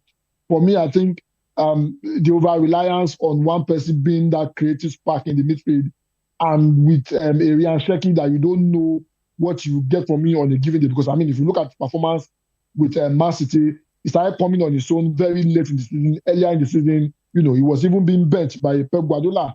That showed that he was not consistent. If you can bring this consistency in, then maybe they might have a backup plan for Olise. But if it is the same Ryan Cherki that played for Man City that was not consistent at a particular point in time, there might be a problem for Didier Deschamps if they face off with a team that understands that the key to beating the French national side is to clip the creative spark in the middle, which is the Olise or Ryan Cherki. All right, so let's see how that pans out. As far as talking about the French Les Blues, staying in this competition is concerned, and there's a big game to look forward to today. Is it a big game just because of the Messi fans and the Cristiano Ronaldo fans? DR Congo head coach, talking about Sébastien Desabre, is hoping they put on a good showing at the 2026 World Cup, where their campaign gets underway against Portugal at the NRG Stadium in Houston, Texas. And the Leopards are making their first appearance at the global showpiece since 1974, but their preparations were heavily disrupted due to an Ebola outbreak back home, which saw them complete a mandatory 21-day quarantine before entering the United States. And of course, the Sabres squad had to move their planned training camp from Kinshasa to Belgium at the end of May before playing their final 2 warm-up matches against Denmark and Chile in Europe. And DR Congo drew goalless with the Danes on the 3rd of June and were beaten by La Roya 6 days later. And the Sabre was pleased with how his players adapted to a difficult situation. Definitely it's going to be a different kettle of fish. But the DR Congo side, do you think they have what it takes to stop Ronaldo from scoring a hat-trick? Well, I think it's going to be very unfair to think Ronaldo will not be able to score a hat trick against VR Congo. I mean, for the way he actually progressed in the last 10 years of his career, where he's actually positioned himself as a main at the main focal point up front as a centre forward. I think it's going to be easier if the guys really furnish him with the right a kind of ball to him. Definitely, Ronaldo is I mean, arguably one of the deadliest ball finishers. So it's definitely very possible. But then I think that should not be Ronaldo's dream right now. He's got a hat-trick already against Spain in the World Cup, so that should not be his chase. Except he's actually looking at becoming the oldest player in the World Cup to score a hat-trick, which Messi is now. Maybe that can be an extra motivation. But I think for me, what Portugal should actually be looking at is a win, right, to start off their campaign on a very good note, because that's exactly what you need to keep off the pressure of qualifying off the group. Again, DR Congo, they've got decent players. Most of them experienced backline, but then they really don't have huge threats that can actually give cause a lot of problem for the Portuguese defense line. Of course, they don't have quality midfielders that are definitely going to be stealing the show from the likes of João Neves and Vitinha. So it's going to be hugely Portugal. I think 60% for me, or about 70% for me in this particular game for Portugal to actually win it. Again, it now behoves on the manager in terms the person of Roberto Martinez to actually make sure this spice, this ingredient that he's got, he puts it to good use to get the deserved 3 points. At this point, I think for every single person, for every single Portuguese player, including Cristiano Ronaldo, it should be all about for us to just get the win, not about number of goals or who scored the number of goals or who gets a hat trick in this one. For them to just open their World Cup campaign on a flying note, that's exactly what is needed. Yes, do they have what it takes to actually stop Cristiano Ronaldo? I don't think they have what it takes, but it then depends on how much of a team Portugal is going to play as against playing coming out individually in this particular game against DR Congo. All right, and of course, it's going to be a keenly contested affair between the two sides. Talking about DR Congo, formerly known as Zaire, had qualified for the tournament via the playoffs when they ran out one victorious over Jamaica after extra time on the 31st of March. And of course, the Selecao and Das Aquinas lost just one of their 6 qualifiers, a 2-0 defeat to the Republic of Ireland to finish top of their group, and they are unbeaten in 2026. And Roberto Martinez is the coach of the side. They drew goalless with Mexico on the 28th of March before recording a 2-0 win against United States of America 3 days later, while they wrapped up their preparation with a back-to-back 2-1 victories over Chile and Nigeria. And of course, Maiwa, can we see Cristiano Ronaldo scoring a hat-trick in this one against DR Congo? It's a possibility. I think the assist king is part of the Portuguese national side. I mean, is the king of assists. Maybe he can get in the assist. However, running against personal ambition might be detrimental to the overall cause. Mikechukwu was very correct. What should concern them is getting off with a win. Yes, I know there is this. He might deny it, but there is this rivalry between him and Messi. Whatever Messi does, he wants to do better, or whatever he does, Messi wants to top it. And Messi has made the statement yesterday, scoring a hat trick and the rest of that. However, it will be at the detriment of the team if one man's ambition is all what everybody's playing for. I think what they should focus on is how they are going to dispatch, the DR Congo side. The DR Congo side, not taking anything away from them. They are a very solid side. They kicked Nigeria out, and they got to the World Cup on merit, and they can be a tough nut to crack. I emphasize that they are going to approach the game defending so much. It means that the Portuguese side, you have to be very, very patient and find a way to break down the defense of the DR Congo side and scoring a goal. So for me, I think there's a possibility that Ronaldo can score a hat-trick today. However, it will work against them if he's going on a selfish rampage and trying to break a record rather than playing for the team. I think playing for the team probably getting the goals that he needs. All right, let's see how that pans. And of course, we have the Black Stars of Ghana. They should be very comfortable taking a look at the opposition, but their coach, talking about Carlos Queiroz, is targeting a positive start at the 2026 FIFA World Cup, and the Black Stars will open their campaign against Panama at the Toronto Stadium Thursday morning. That will be in the early hours of tomorrow morning. And of course, for Queiroz, Ghana's World Cup campaign represents another opportunity to apply the knowledge gathered throughout his career. And of course, one of those career moments has to be in the dugout alongside your coach legend, talking about Sir Alex Ferguson. Queiroz is a man from Old Trafford as well, a Portuguese as well. Ikechukwu, definitely you know about Carlos Queiroz. He also was part of the dugout at Real Madrid as well. Yeah. Well traveled, well experienced. Very well experienced, very well traveled.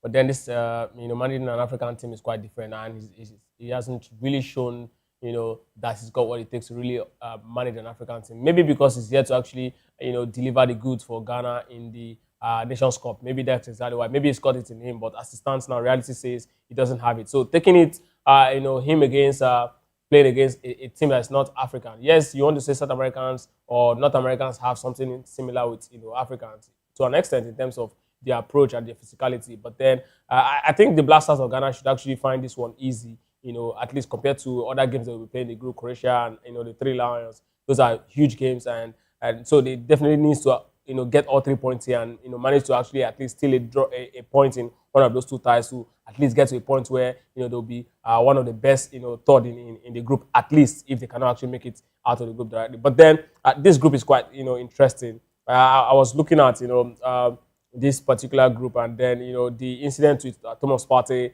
and how it was said that it's not going to be part of the game against the Three Lions because of visa issues and all of that. So I was just wondering why that particular incident happened. Then you look at all of this off-field drama around this World Cup, and I just hope it doesn't end up affecting the team psychologically, because that man is going to be an integral part of whatever it is the Black Star does. He's going to be at the heart of it. He's going to be the man who is going to help them win balls, and he's going to be the man who is expected to help them jumpstart attack. And if that man with his experience, is not on that particular pitch, it's going to say a lot about how Ghana is going to travel in this particular tournament. But I mean, for Carlos Queiroz, yes, you said it, he's managed top teams, backup assistant to Sir Alex Ferguson, and then he moved on to Real Madrid to become the head coach of Real Madrid at some point. Yes, albeit his stint was quite short, but then he showed that moving from Old Trafford to the biggest football brand or football club in the world, Real Madrid, says a lot about your quality as a manager. So coming here to do it for Ghana, I think he's got the what it takes psychologically to actually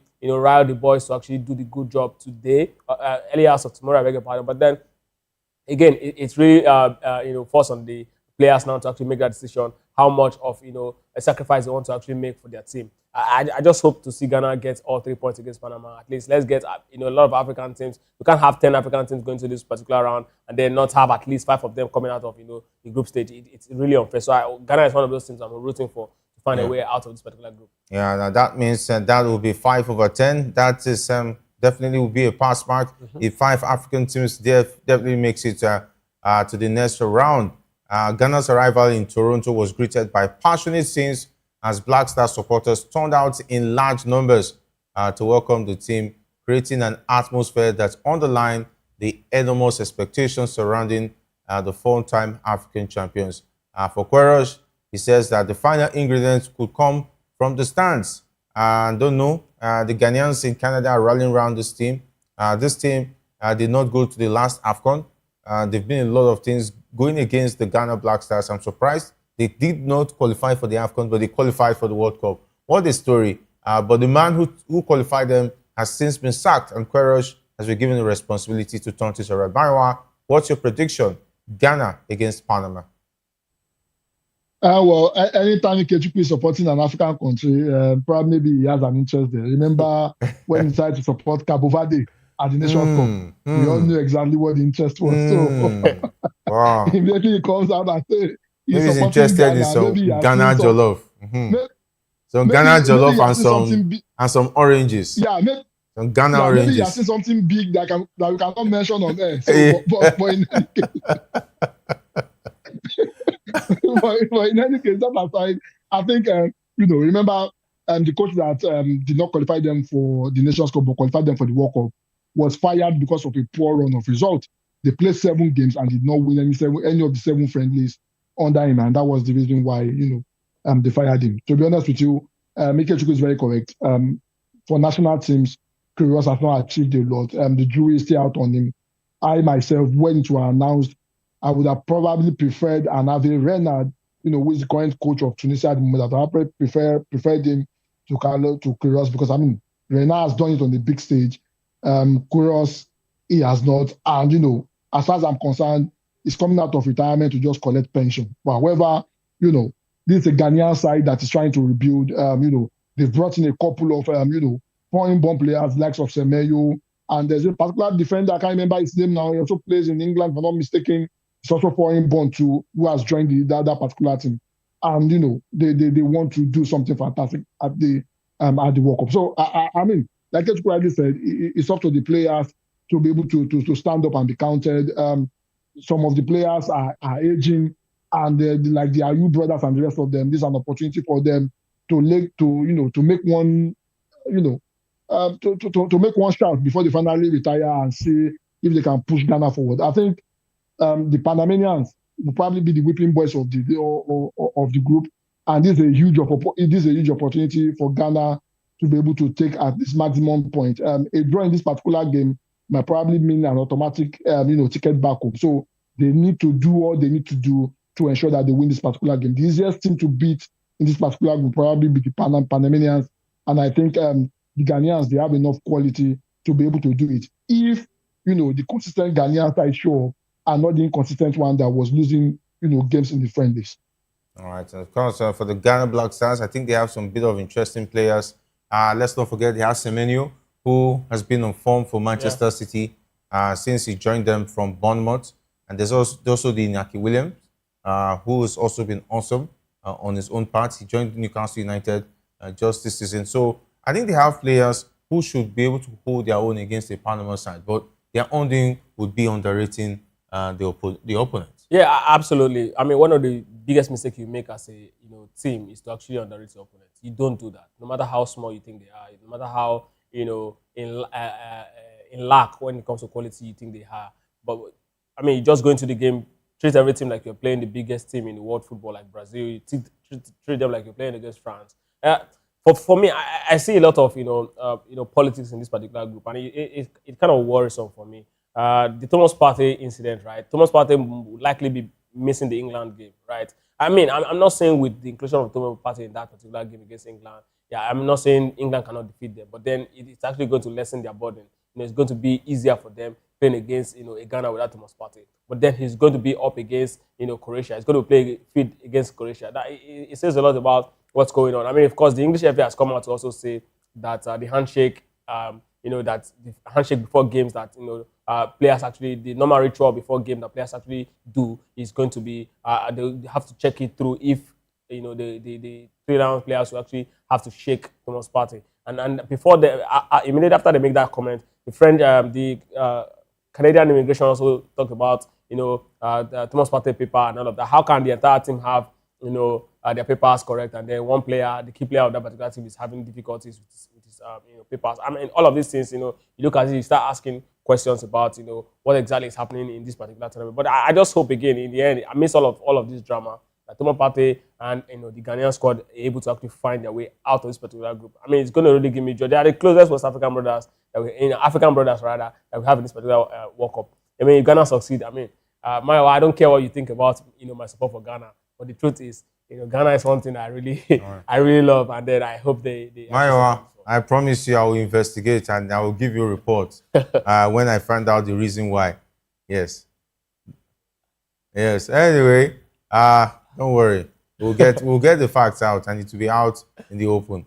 But let's talk about Lionel Messi, the man of the moment. He recorded the first FIFA World Cup hat-trick of his career after bagging all 3 goals as Argentina trashed Algeria 3-0 in Kansas City on Wednesday. With the hat-trick, Messi, at 38 years and 357 days old, became the oldest player to score a World Cup hat-trick, breaking Cristiano Ronaldo's record. And of course, Ronaldo was 33 years and 122 days old when he scored a hat-trick against Spain in the 2018 group stage match. And of course, Messi's hat-trick came 20 years to the day he made his World Cup debut in the match against Serbia and Montenegro, in which he also scored.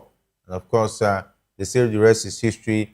Messi knows how to make big moments. Yes, he's a man of the moment. He knows how to make these big moments. And there was even a situation where they said he was even crying after the first goal.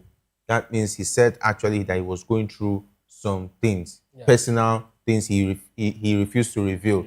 That means emotions is already going. And when Messi is emotional, the opposition suffers. Very well. I mean, you recall that's a very familiar phrase or common phrase in his Barcelona days. They before every game they hope or they wish Messi is angry going into that particular game. Or when the game starts, something happens, maybe a defender get reckless and hit him somewhere. The Camp Nou fans will go, happy knowing that yes, the demon in this man is about to come out, and that's exactly what happened. We saw Lionel Messi in that particular game, and it was beauty to watch. But the beauty here, the truth is this. I mean, away from all of the whole headline, 3-0 headline, we should not take away something. That Argentina yesterday was a terrible side without Lionel Messi. It showed immediately he came out of that game. They were struggling to string passes together. They were complete shadow of themselves. I mean, see, Jerry, if this Argentina team with Lionel Messi play against a decent side, a structured side, they will suffer. It was very obvious. A side that's really got top players around the field, they will really suffer. I'm not taking anything away from Miss Algeria. I mean, the Super Eagles defeated them 3-0 at the AFCON, but I'm just telling you what the truth is. That side that we saw yesterday was not a good side. I don't know what the plan for Scaloni will be going forward. Maybe this is exactly the same way they actually started the last World Cup. They lost 2-1 against Saudi Arabia. Maybe they're going to actually build up from here. Yeah, they always start slow in competition. But to the man of the moment, Lionel Messi, I said it earlier on here before, Jerry, there are people who are actually aspiring to be the greatest of all time. The Ronaldo da Limas, the Pelés, the Maradonas, the Zidanes. These ones are people, people bring into this conversation. But when it comes to Messi is not supposed to be in the good conversation. There's Messi, there's a good conversation. And true, Jerry, if you look at the trajectory of this young man, it is very easy to actually make a case for every person, whoever, be it Cristiano Ronaldo, be it whoever it is you want, you say, okay, this person is the GOAT, you're making a case for him.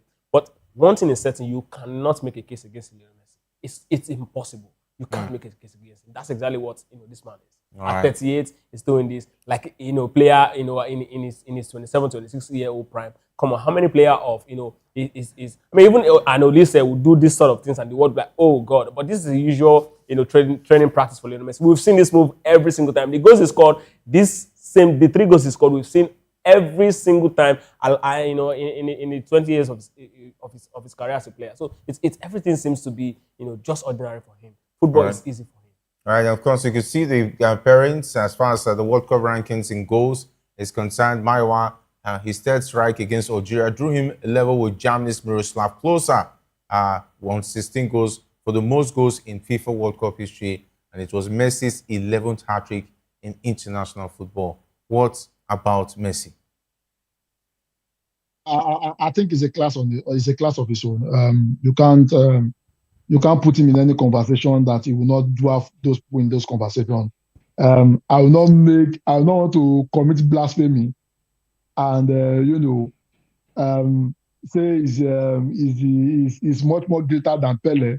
Pele actually walk up to his name, and I don't think any player can achieve that. So Messi is far ahead of his peers, and the goal so far is an indication of his achievement. Yes, this World Cup might probably see a lot of players breaking the record. There's a Ronaldo not far behind. There's a Kylian Mbappe not far behind. So at the end of the day, one of these 3 players is going to definitely break that particular record. However, Messi was the class of his own, and Ikechu was very correct. Remove Messi from that particular game, the Argentines had they had no potent strike, no potent strikers, and that's a problem for a team that wants to go all the way. Remember, they were very conservative with how they used Messi. Messi only played 20 minutes before the World Cup group stage, and they knew the reason why they didn't allow him to play so much game. They are trying to manage this minute, and even at 78 minutes yesterday, they took him out because they were already planning for the next game. However, if you want to go and win the World Cup, you cannot rely on Messi alone. Take away what he did in the last World Cup, Argentina will not win the World Cup. The same thing is likely going to happen again this time around.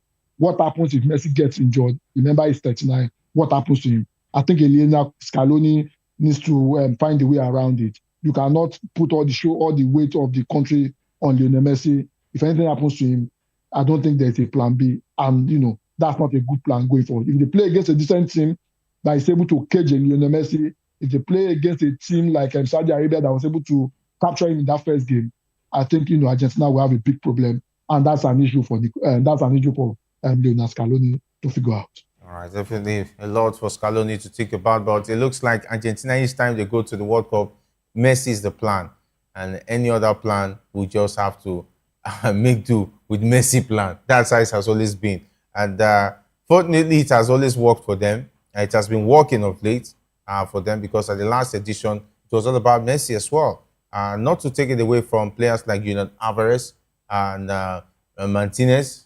They all should also step up. It should not be about Messi alone. I think they should at some point feel jealous and feel that they need to show up, because it looks like Messi is taking all the shine, if you look at it that way, because it looks like they're still ready to be relaxed and allow Messi to take all the shine. When you have the likes of Martinez, a very awesome striker for Inter Milan, who are week in, week out, doing very well for himself, even in the UEFA Champions League, and Alvarez, of all people, should also be shining as well. But it is what it is. Scaloni, that's a headache he has to ponder about, because I don't share in his salaries. Anyway, what Cup fans took to social media to claim that the tournament is rigged after Messi avoided a red card for a stamp on an opponent.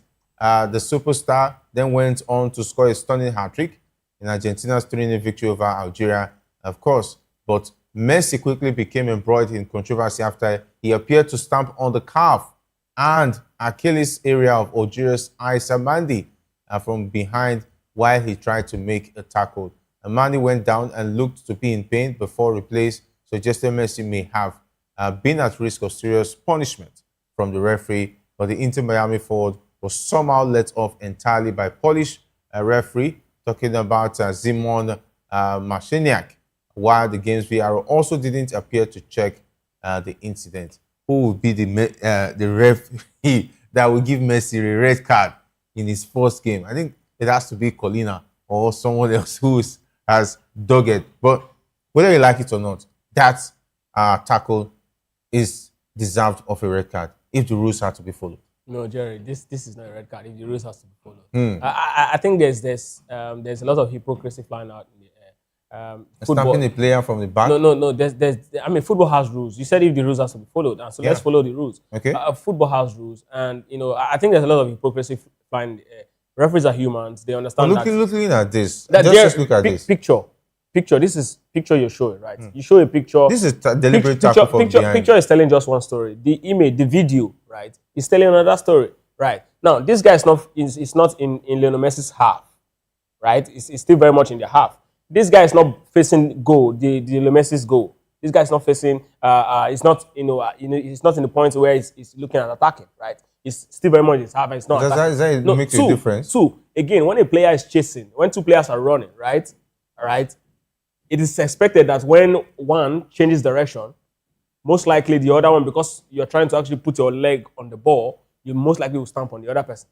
Now, the first thing that referees look out for is intention, right? But the referee didn't even look at it. No, the intention, the referee saw the intention. That's exactly why he didn't call it until it was even the VAR didn't even check. No, referee, the VAR, there was a VAR check. But they didn't even... No, there was a VAR check at this point. The referee actually stopped the game and it was like he was listening. See, Jerry, the thing is, the referee saw it. We saw 2010 Did the referee go to the monitor to assess the Jerry, situation? we saw 2010 World Cup. Yes. Nico de Jong stamped Jabi Alonso in that particular game, right on the chest. Another person expected it to be red card. But if you look at the intention of the man, it wasn't it wasn't a malicious intention. And exactly, but a lot of persons moved away from that. Now this is exactly what everyone is talking about. See, the truth is, we all as humans want people to actually judge us based on our intention, not our actions. Because sometimes your actions might be carrying a very different intentions. But when it's time to actually if we were to be another player who made that tackle. No, but Jerry, when I've given you a worse tackle in a World Cup final, it wasn't given. No red card. So that's another player. Who is Nico de Jong? It wasn't even top 10 in was that a red card? Was that a red card offense? Taking a look at it. I think I want to agree and disagree with Ikechukwu at the same time. I want to agree with him on the part that intentions really matter. I think the intention was not malicious, but however, that was the foul. Is Yeah, it a red card it was a offense? foul. No, it's not. It's not a red card offense. Yes. However, it deserves a yellow card. Not giving him any card is unfair. I don't think that was the right call. But is it a red card offense? I don't think so. Before you give red card, you look at the intention, you look at how malicious, the tackle is. And like Ketchuk rightly said, I will agree with him on that part also. The player actually changed direction and got into the path of Lionel Messi trying to get the ball from him. So the intention was not for him to injure him. He didn't step on him intentionally, and he didn't leave out his foot there. He made me the foot, Yes. He stamped on him on the back of his feet. He quickly removed his leg when the player was going down. So This was that shows that, intentional. This it was not intentional. Yeah, It was. I don't think It was really intentional. I is it a think yellow card? Yes. it's a red card. No. It was intentional. See. It was actually intentional because the player has already gone with the ball. Jerry. All Messi needed to do was just allow him go with the ball. But Messi raised his boot because raising your boot above the level of the ground alone is already an offense. Because for the studs, Jerry, this it's is not a my still still picture now. No, I've seen the video. As I'm even talking to you, I'm still watching the video. If you are I have to running, watch. I'm watching the video again. Jerry, if you and are I'm seeing Jerry, that this was actually deliberate. No, Jerry. Studs up against an opponent. It's a red card. It's a red card for me. But See, that's do you know why? Do you know why Colina people celebrate Colina? Colina was talking about what he does or what he did in his prime. Was that attempt to collect the ball? Yes, it was an attempt. He wants to put the leg. The ball intention was was to already put far the off. leg between the guy's The legs. ball has already gone. There was a change of movement Raising now. your stud, is it an That's a still does picture. Does it give you an opportunity to take the ball by raising your stud? No, he wants to put the ball. Jerry, if you want, okay, in emotion, you play football, right? Yeah. If you are chasing someone and the person changes direction in motion, and the person is in front of you, you want to put your leg inside the person, between the person's as leg. the rule says, as far as your studs hit the other player, whether it's deliberate or not, Should it's Nico supposed de to be a Jong, red should card. Nico de Jong, should he have been sent out in 20? Yeah, sure. No, that was unfair. I agree with you. No, Jerry, that was I unfair. agree that he should have. But time really fast spent. We'll not be able to talk about this more and more because we'll have to wrap it up. But let's wrap it up with England. They have a game against Croatia. There've been a lot of call-ups, changing of players, getting injured, and so much controversy about selection of players. But against Croatia, where Luka Modric looks like he might be playing, he's playing his last World Cup. So what's the chance of England just in 30 seconds? Well, Thomas Tuchel is a very conservative coach going against a Croatia side that they are very well old legs. I think England will most likely slim victory, maybe 1-0, and they will definitely win this one. All right, Maiwa, Croatia, England in 30 seconds. Well, I think England has enough quality to be able to do it. England should probably win. England winning 2-0. England wins 2-0. Thank you very much, Maiwa, for being a part of the show. It's awesome having your insight. Now, hopefully, your legend gets a hat trick. And I'm looking forward to tomorrow against Czech against Ghana. Tomorrow, my name is Jaroslav, and I'm rooting for Czech. Rooting for Czech. All right. Okay. I'm very interested. Thank you very much, Ikechukwu, for being awesome on the show as well. It's amazing, Jerry. All right. Big thanks to the guys who made the show great. Talking about the likes of Afeez, talking about Shegun as well as Sam, not leaving out Hassan, and of course, Okwe. My name is Jerry Apelhan. Saying thanks for being a part of the locker room. Up next is Political Lens with Chukwuma Okoro. Stay tuned.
Yes, obviously everybody knows the game is beautiful and that's why I love sports.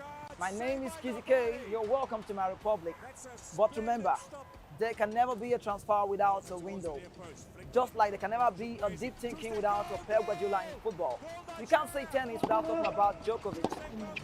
So why not give me attention on the show so I can run your race on the TV like Lewis Hamilton Formula 1 star. Don't forget, when God have mercy on you, you can achieve your goals like Cristiano Ronaldo. I am a proud Nigerian, and right here, we talk NFF.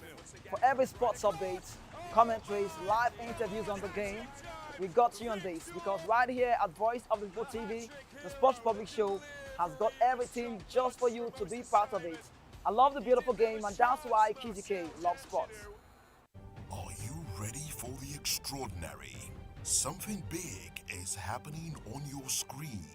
Introducing VOPTV, now streaming on SLTV channel 264. From breaking news to captivating conversations, news analysis, giving you all sides to the story. We bring in-depth discussions on the issues that matter, from politics to sports, entertainment, and lifestyle. VOPTV on SLTV channel 264. Join us as we redefine what television means to you. Voice of the People Television, VOPTV. Now you have more than a voice.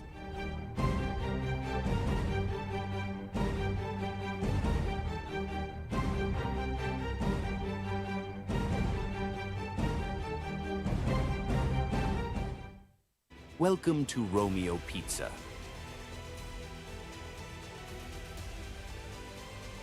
Sink your teeth into our freshly baked pizzas. Loaded with rich sauce, melted cheese, and irresistible toppings. Where every bite is a love story. Treat yourself to our creamy, dreamy ice cream. Smooth, sweet, and made to brighten your day. Or maybe you want it hot and satisfying. Our juicy shawarma is wrapped to perfection, packed with flavor in every mouthful. Pizza, ice cream, shawarma. Why choose one when you can have it all? Romeo Pizza has exactly what your taste buds desire. Join us on People's Voice, where we amplify the voice of those that matters the most. Join the conversation. Share your thoughts with me. I am Xavier Udo. Weekdays, Monday through Friday, from 4 p.m. to 5. Don't forget, our voice matters the most. Let us come together and share our concerns.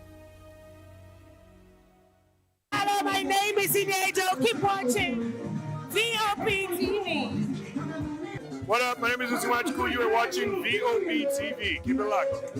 Hello, I am Floyd Igbo. Keep watching VOP TV. Hi everyone, I hope you're doing good. Keep watching VOP TV and just have an amazing day. Thank you. Hi guys, it's your boy Praise. Keep watching VOP TV.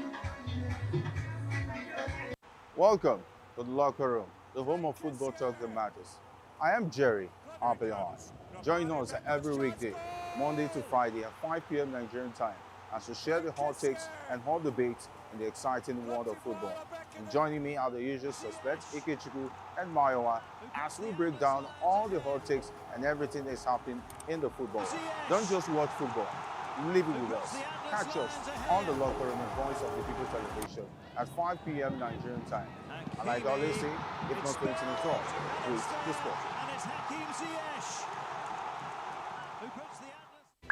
Are you looking for where to buy quality and original studio and musical equipment in Nigeria? Welcome to Iruka Online, Nigeria's biggest musical and sound equipment warehouse. Your trusted home for top global brands, reliable low-priced alternatives, and 100% original musical accessories. With over 16 locations nationwide and open 7 days a week, we deliver unbeatable service and customer support you can count on. Shop online online at iruka.com in partnership with world-renowned brands like Wolfdale Pro, Prisoners, Twile Keyboards, Fender and Jackson Guitars, Marshall Amplification, Mapex Acoustic Drum Set, Tech Electronic Drums and Accessories, Evans Drumheads, Ashdown Engineering, and many more. Iruka Online, powering your sound with quality you can trust.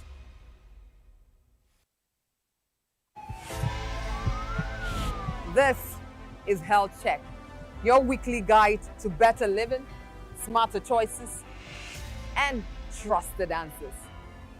From everyday wellness to urgent health issues, we've got you covered. Health Check, only on Voice of the People television, where your health has a voice.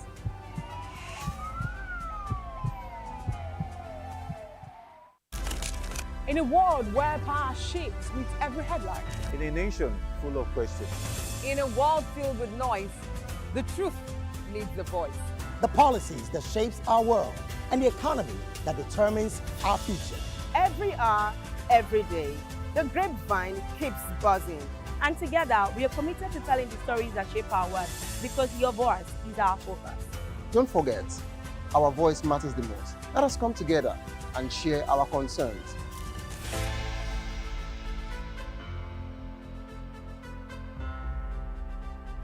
Well, before we talk of the impact, we need to talk of where we're coming from. When this administration came on, the president had promised us electricity, and actually said to us that he was going to make sure that there is electricity, and people were not going to be paying for estimated bill, and it was going to be available. So Nigerians were hoping for that. Businesses were looking forward to having electricity available and at an affordable rate. But what we have today is contrast to what the government has promised to us. Today, organizations are running more like everything they do in their profit, everything seems to be taken over or eaten up by electricity. And so it's difficult for a lot of business to survive in Nigeria, and it's difficult for us to begin to put our fingers on it to say, yes, we are benefiting from the dividends of democracy from this administration. Well, the supply itself is a big problem because, for instance, there is a hotel that has about 60 rooms, and on a monthly basis, they pay 27 million plus. And at the same time, they also run diesel for about 18 million. So by the time you add it, you find out that in a month, 45 million goes to the supply of electricity and their own supply of electricity by themselves. So it's not about the supply being available, but yes, the supply is epileptic, which we all know. The national grid keeps collapsing, and the cost, that comes with it is also very high.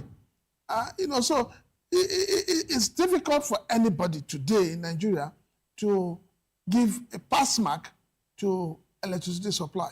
Say, put it this way, most hospitality industries in Nigeria, especially hotels, some of them are paying 25,000 naira per day for electricity. 25,000 naira per day for electricity. That is not cheap. That doesn't come cheap at all. So if you're paying only for electricity for 25,000 naira, then you've not added your staff salary, you've not added maintenance, you've not added every other cost, you've not added the taxes you pay and all of that. So you find out that the price of the rooms are going higher, and that is why the patronage is reducing. So, and the purchasing power of Nigerians is nothing to write home about. So a lot of businesses are folding up, a lot of businesses are going under because of the bad policies of government, especially with electricity. And let's be honest with ourselves. If electricity was cheap, if it was available, if it was affordable, the president would not have opted to using solar and saying, look, you guys, go with your national grid, whatever happens to you. That's the impression we get. That's the impression Nigerians get today. Because for the president to opt to begin to use solar as against finding a way of fixing the electricity issue and ensuring that there is supply, ensuring that there is distribution, but he has opted to go and be on solar, It simply means that you guys can go to places. Well, the advice is simple. The government needs to begin to look at the way of cutting, bringing down the cost of electricity. The cost of everything in Nigeria today has gone haywire. As of today, people are buying 1 kilogram of gas, 1,006, 1,008. Some people are buying for 2,000. Petrol has been 1,003 to 1,005. And interestingly, the wages have remained the same. So it's becoming difficult, extremely difficult, not only for businesses to survive, but for the Nigerian people themselves to survive this economy. So the government must begin to think as if there's no box. Where did you get it wrong? We talked about subsidy is gone. Where is the money that has been saved from the subsidy? Loans have been collected. Where are the money being applied? So the government needs to begin to cut from its own self. I remember during the campaigns, President Bola Ahmed Tinubu said he was going to cut the cost of governance. But what we have to do...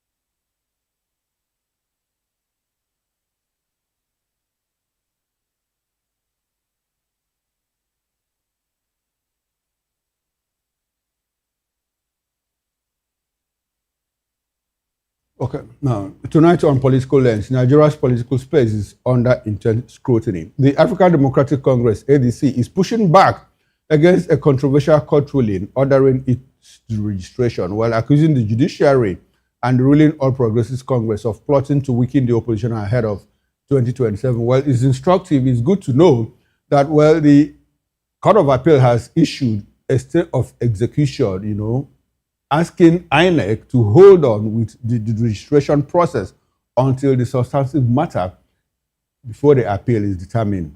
So that is what we are going to talk about today. We'll also examine the deepening crisis within the ADC as senior figures, including David Mark and Rauf Arebeshola, clashed with the court while Kenneth Okonkwo withdraw support for Atiku Abubakar over Southeast exclusion. Away from that, we'll take a closer look at the ruling party's counter-narrative as Dave Umahi defends major Southeast infrastructure projects under President Bola Tinubu. Well, is Nigeria's democracy under threat? Or is this politics as usual? Stay with us on Political Lens. Now, good evening and welcome to Political Lens on Voice of the People Television. I am Chukwuma Okoro.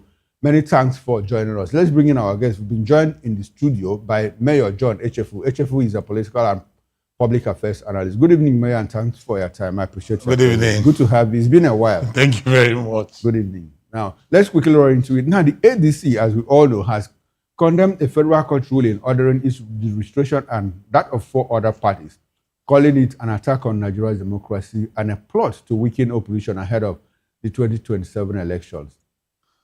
This morning, we hear that the Court of Appeal has ordered a stay of execution, asking INEC not to deregister ADC and those other political parties yet, pending the determination of an appeal before the Supreme Court. Well, in a statement by its spokesperson, Bolaji Abdullahi, the party argued that the judgment reportedly delivered by Justice Peter Leaf contradicted constitutional provisions, ignored a subsisting Court of Appeal order, stayed proceedings, and went against a counter-affidavit by the Independent National Electoral Commission, affirming that ADC met all registration requirements. Well, that's not the only ground for the registration. We'll talk about that in the course of the show. The ADC accused the ruling APC and the government of Bola Ahmed Tinubu specifically of using judicial means to undermine opposition politics, warning that such actions could endanger democratic stability and voters' choice in 2027. The party said it will challenge the judgment through legal channels, which it has done, petition the National Judicial Commission, NJC, over alleged judicial misconduct and remain committed to participating fully in the 2027 elections. Mayor, we've moved forward. Yesterday, we got information. Boom! Peter Leaf, a judge of the Federal High Court in Abuja, had ordered INEC to deregister the ADC and 4 other political parties. And I mean, the nation went haywire. People were commenting, lawyers, analysts, ADC members. Atiku said it was a joke and all of that. It was premeditated. But this morning, again, the Court of Appeal said, well, this is judicial rascality. I mean, you cannot, because there was already a stay of proceedings in the Court of Appeal on the issue of a court party, which, by the way, is going into an election, off-cycle elections in Osun State and all of that. And so let's have your broad reaction to all of this. You see? The development yesterday and what happened today in the appeal the court. level of judicial rascality we are seeing under the leadership of President Bola Ahmed Tinubu have never happened. No, I'm surprised you are calling President Bola Ahmed Tinubu. Yes. It's just the president. No. The executive. We are talking about the judiciary here. You see, President Bola Ahmed Tinubu is the one using the judiciary to destroy Nigerian judiciary. How so? This kind of thing have never happened before. Look at our judiciary today. Are you telling me that this stuff execution will hold? How would see, let me tell you. The judge has pronounced. Listen, judge has pronounced. They will still go to Supreme Court. Let me tell you, the federal government, led by APC, they have destroyed our security system. They have destroyed our judiciary. See, let me tell you, what Nigeria is going through now is only God, Almighty God, that will save us. Mayor, when you say that there is insecurity in Nigeria, I do understand that as an executive arm of government, they superintend over security agencies. But when you say that the government of Bola Ahmed Tinubu has destroyed the judiciary, I don't get it. The judiciary is an arm of government. I want to ask no, you. I ask the questions in Nigeria. here. I ask the questions here. You know, I am the anchor here. I moderate, so I ask the questions. This judiciary, Nigerian judiciary today, previously we used to say judiciary is the last hope of the common man. Is it no longer? Today, judiciary is no longer the last hope of the common man. So what is the hope of the common man in Nigeria? The hope of the common man is that the violence take it by force. No. This government. Excuse me, Mayor. This government don't understand. Mayor, they don't understand due process. 1 minute. We don't preach violence here. Yeah. So when you say the violence take it by force, The level where Nigeria is going now, it's no longer require kid glove. Where Nigeria is heading now, if we did not save Nigeria now, Nigeria will collapse even before 2027. Because what we are going through, what Nigerians are seeing, look at rapid insecurity, kidnapping every day, randomly. And you are telling me that this country is functioning. The only place Nigeria is functioning is how to borrow money. This government have borrowed to the extent that even my grandchild is in debt. Okay, Mayor, I'd like for us to stay within the issue of the deregistration of the ADC and 4 other political parties. It's not a joke. Okay. It's not a joke. And so what President Bola Ahmed Tinubu-led federal government and APC is doing, they don't want other political parties that will challenge him because he has failed. I'm happy that you brought us to this point. Now, whose interest would the deregistration of ADC serve? The president's interest? The president's interest, of course. So? How so? Because if Atiku is in the ballot, you know that you have lost the north. And he's getting the south. We are in the south. Have President 2023, did he win south? Didn't he? He didn't. So how come he became president? How come he became president? It's by magic. So he won the election magically, according to you. No. 2023 election. You said by magic. P2B is the man that won 2023 election. Excuse me, Mayor. I see. Excuse me, Mayor. He said he won by magic. By magic. So magically he won the election. Magically he won the election. Okay. You see, when they went to court, Obi came to court with televisions and everything. Technically, all those things were knocked out. Today, see, the worst thing that have happened to us in this country is that people that believe that we got power through every means. People that believe that they will got power through every means. They don't know that to rule is not by every means. Today, where is Nigeria? Tell me one thing that is working in this country. Can you tell me? No, Mayor, I understand your take in all of this. You are trying to expand it, but I want us to remain within the scope of, the registration of NDC and 2027 ahead of 2027. President Bola Ahmed and all of Tinubu that. is the one. I'm asking you. Working with the very, INEC. Very straightforward He's working question. with the INEC Okay. and the court to make sure that other political parties did not see the light of Now, the day. specifically, very straightforward question. If ADC is registered, Atiku will not be on the ballot because the windows, the timeline, is shut him out. His target So- is to make sure that, because you know that the North have rejected him. But Kwakwanso is there. Kwakwanso. So if Atiku is out of the ballot, and Amechi out of the ballot, El Rufai out of the ballot, Malami out of the ballot, there is a chance, 80-90% chances, that they might merge with other opposition parties. Maybe NDC. What will and happen now it is will that- turn into a two-horse race. What will Will that happen serve is the that- interest of the president? What? Electorally, in terms of electoral The fortune. president is playing his game. Okay. And God, who is omnipotent, is shaping things. I want us to leave God out of this. See, let's discuss politics, political permutations. In everything, both in political permutations, Okay.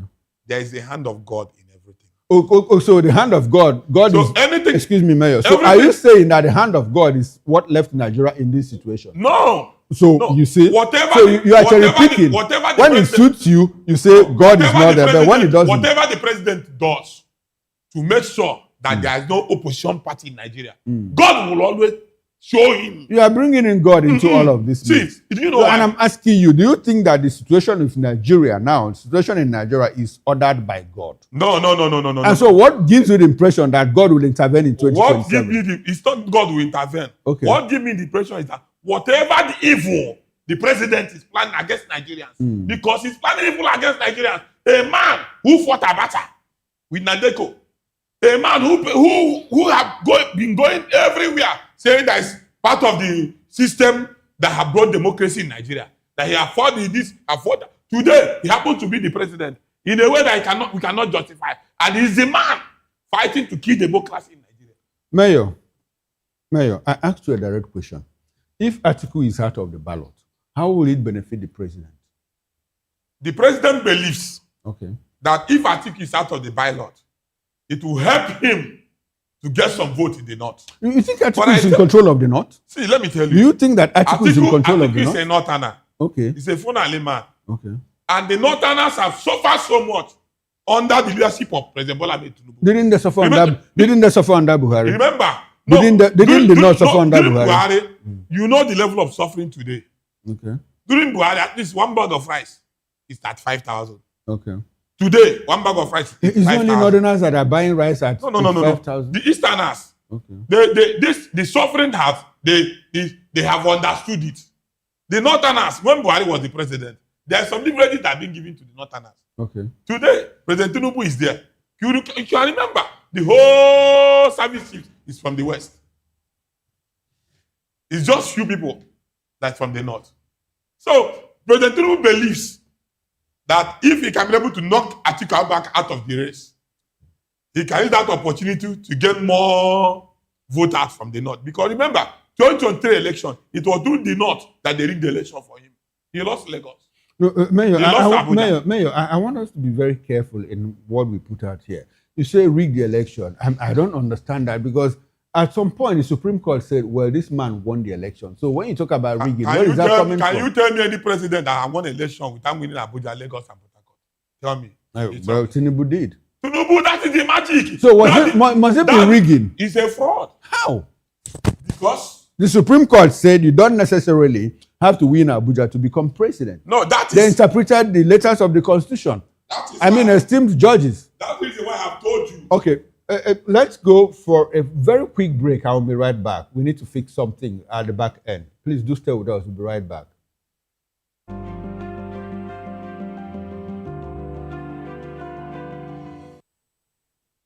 It's an overbloated cost of governance. Well, before we talk of the impact, we need to talk of where we're coming from. When this administration came on, the president had promised us electricity, and actually said to us that he was going to make sure that there is electricity, and people were not going to be paying for estimated bill, and it was going to be available. So Nigerians were hoping for that. Businesses were looking forward to having electricity available and at an affordable rate. But what we have today is contrast to what the government has promised to us.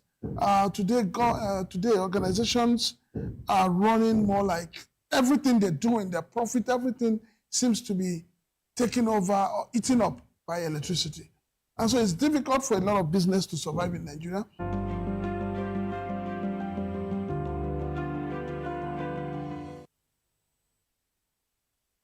Thanks for staying with us. This is Political Lens on Voice of the People Television. I have in the studio here Mayor John Echefu, a political affairs analyst, and we're interrogating a lot of things: the deregistration of the ADC, the state of execution, and the future, the forward movement to 2027. So, Mayor, go ahead. Like, my straightforward question to you is this: the deregistration of ADC as a political party, major opposition party, in the past 6 months, 8 months, or probably 1 year ago, how would that serve the interest of the president? Straightforward question. The president is fighting for one-party system. Okay. And it will not work. The president is fighting for one-party system. So you believe that when he's done with the ADC, he's going to face other political parties? Coming for NDC too. For NDC? Yes. PDP? He has destroyed PDP. SDP? You see all these parties. Mainly PDP is on these shackles now. President Tinubu understands the power of opposition. Okay. Because he raised to power through opposition. And he doesn't want that to happen. So he doesn't want opposition. Because he knows he has failed. So if opposition can rise, he knows that it's not going anywhere. So that's his mindset. No, okay. Now, the flip side of this is do you think the president is not thinking that if he collapses all the opposition structures, there is a likelihood that the Ibadan Declaration, the Ibadan Declaration that they made sometime about 2 months ago, where we are going to raise one opposition candidate to face the APC. You think that the president is not thinking that if I remove this thing from a three-horse race, that these people might coalesce and come after me? You think he's not thinking in that direction? See, there's one English, they said, absolute power corrupts. You see, the president, there was a time he said he doesn't watch television again. He doesn't go to social media again. But people brief him. The people that he surrounded himself with, his hallelujah boys, who keep telling him that it will work that way. But Nigeria, we are in jet age now. We have gone beyond what he thinks. So there is another, they said, when a bird fly without wings, the hunter will shoot without bullets. So Nigerians are ready for him come 2027. Because President how will Nigerians do that? How will Nigerians do that? I mean, he has 32 governors in his kitty. He had 32 governors. He has majority in the National Assembly. So why is he fighting opposition? Is he fighting opposition? How many are them? Is he fighting opposition? The president is the one fighting NDC. He's the one that destroyed Labour Party. He's the one that destroyed PDP. He's the one that... No. Mayor, you are making very weighty allegations. Yes. I like for you to have your facts. Yes. Right? If you say that the president is the one okay, let me say this. Wike is in PDP. He's working for the president. He has divided PDP into two. He got permission from the PDP to go work for the president. No. PDP has never disputed that. He said, I applied to the NWC, I applied to NEG. They asked me to allow me to go work for By APC. the virtue of Wike working for president, he have destroyed PDP. Today we have Wike PDP. Did the other PDP. Did Wike destroy the PDP? Yes. Or did the PDP destroy itself? No, Wike destroyed PDP. Because at last count, we have former presidents, still alive, who served in the PDP. Olusegun Obasanjo, Goodluck Jonathan, Namadi Sambo, vice president, Atiku Abubakar, vice president, Olabode George. Obasanjo have resigned from PDP. No, but he went back. And he have not come back. No, he went back to PDP. Did you see anywhere where Obasanjo went back to collect his membership card from PDP? He did, after he saw that. No, I've not seen it. He did, and all of that. So, do you think that it was Wike that destroyed the PDP, or the PDP destroyed itself? Wike is the one that destroyed PDP, because look, after President Goodluck Jonathan lost the election, okay, Wike was the one sponsoring PDP from Rivers State Fund. Okay, so they abandoned PDP for him. He did a lot of. They abandoned PDP yes, for him. Immediately he lost tickets. And he nurtured it back to life. Yes. Yeah, he nurtured it back. So Okay. immediately Wike lost that ticket. Wike becomes a vampire to PDP. If you were the one that nurtured PDP back to life, will you allow another person to take that structure from you? PDP had Very straightforward and direct PDP question. gave Wike what Wike cannot give to PDP. Mayor, very straightforward and direct question. If you, Mayor John Echefu, were the one after you lost an election, everybody ran away from the party. Nobody wanted to touch the PDP, even with a long pole, and you brought the carcass, the bits and pieces together and all of that, built it back to a major opposition party. I'm not taking sides. I'm asking you a direct question. Will you allow someone else to come take that structure away from you? If I build it with integrity and I lost election. Okay. No, you built it after you lost the election, not before you lost the election. Immediately Wike lose 23 tickets. That was when the problem started in PDP. No, that wasn't. No. The problem started. Wike want to be the presidential candidate of PDP. Okay. Now, Obi is also in PDP. Was he mistaken in wanting to be the candidate after he had built back the party? Yes. He was wrong in that. Yes. In his ambition. Yes, his ambition was too much. Okay. And that's what brought PDP where they are today. Okay. The day Julius Abure met with Wike, that day Labour Party refused to trust Julius Abure again. So you see, the president is the one fighting opposition parties through the people around him, so that he will not have opposition, because he rests to power through opposition. Through opposition. He knows the power of opposition. He knows the value of opposition. That's why he don't want any opposition party to survive. Look at under his regime, every day INEC and political parties. Goodluck was president here. APC was registered under Goodluck. Did the APC go through what other political parties are going to do under President? So you think the president is the one? He's the one. President Tinubu is the one using INEC and judiciary to destroy opposition parties. I say it to the president. Mayor, if the president is here, eyeball to eyeball, I will tell him, President Bola Ahmed Tinubu, you are the one using INEC and judiciary to destroy opposition parties. Mayor, do you have evidence to Yes, we have so many evidence. Have this kind of thing happened before? Is President Tinubu the fourth president in Nigeria? That is not enough evidence. No. The fact that it has not happened before doesn't make it that, well, the president is... I'm asking you in very straight terms. Do you have any evidence to suggest that the president is the one, destroying the opposition? Can you tell me reasons why almost 6 opposition parties have been destroyed under President Tinubu regime? And that's exactly the question I'm asking you. So why do you think is the president behind all of this? He is the one. It could be politicking. Listen. Internal problems the within the party. president is the one is in charge of our judiciary. No. Listen. No, the Chief Justice of Nigeria is the one in charge of our judiciary. He was appointed by the president. And so? Yes. It doesn't matter. He's responding to the man who employed him. Okay. That's what they are saying. We are employee. Go against your wish. Well, I do disagree with my employer at some point. No, not in. I'm telling you. Not at the biggest level of your interest. Okay. They were employed to do this job they are doing now. No, but you mean the justice of the Supreme Court? Yes, of course. But they merited it now. Yeah? They were not just ordinary lawyers. They grew through the ranks. If we go by merit, you will see that most of the people that are serving the nation today wouldn't be there serving us. Okay, so specifically, you think that the APC president are the ones behind the problem in the opposition? Yes. Okay, now, Mayor, let's segue into a very interesting conversation. Actor and Nollywood veteran Kenneth Okonkwo, Andy of the Living in Bondage fame, has withdrawn his support for Atiku Abubakar, the 2027 presidential flag bearer of the ADC, citing what he described as the continued marginalization of Nigeria's southeast. His decision followed the ADC's announcement of former Rivers State Governor Rotimi Amechi from the South-South at Atiku's running mate, a move Okonkwo said excluded the Southeast from the top 2 executive positions. Okonkwo argued that the Southeast has neither produced a president nor vice president since 1999 and insisted he would not campaign for any ticket that fails to include a Southeast candidate in either role in 2027.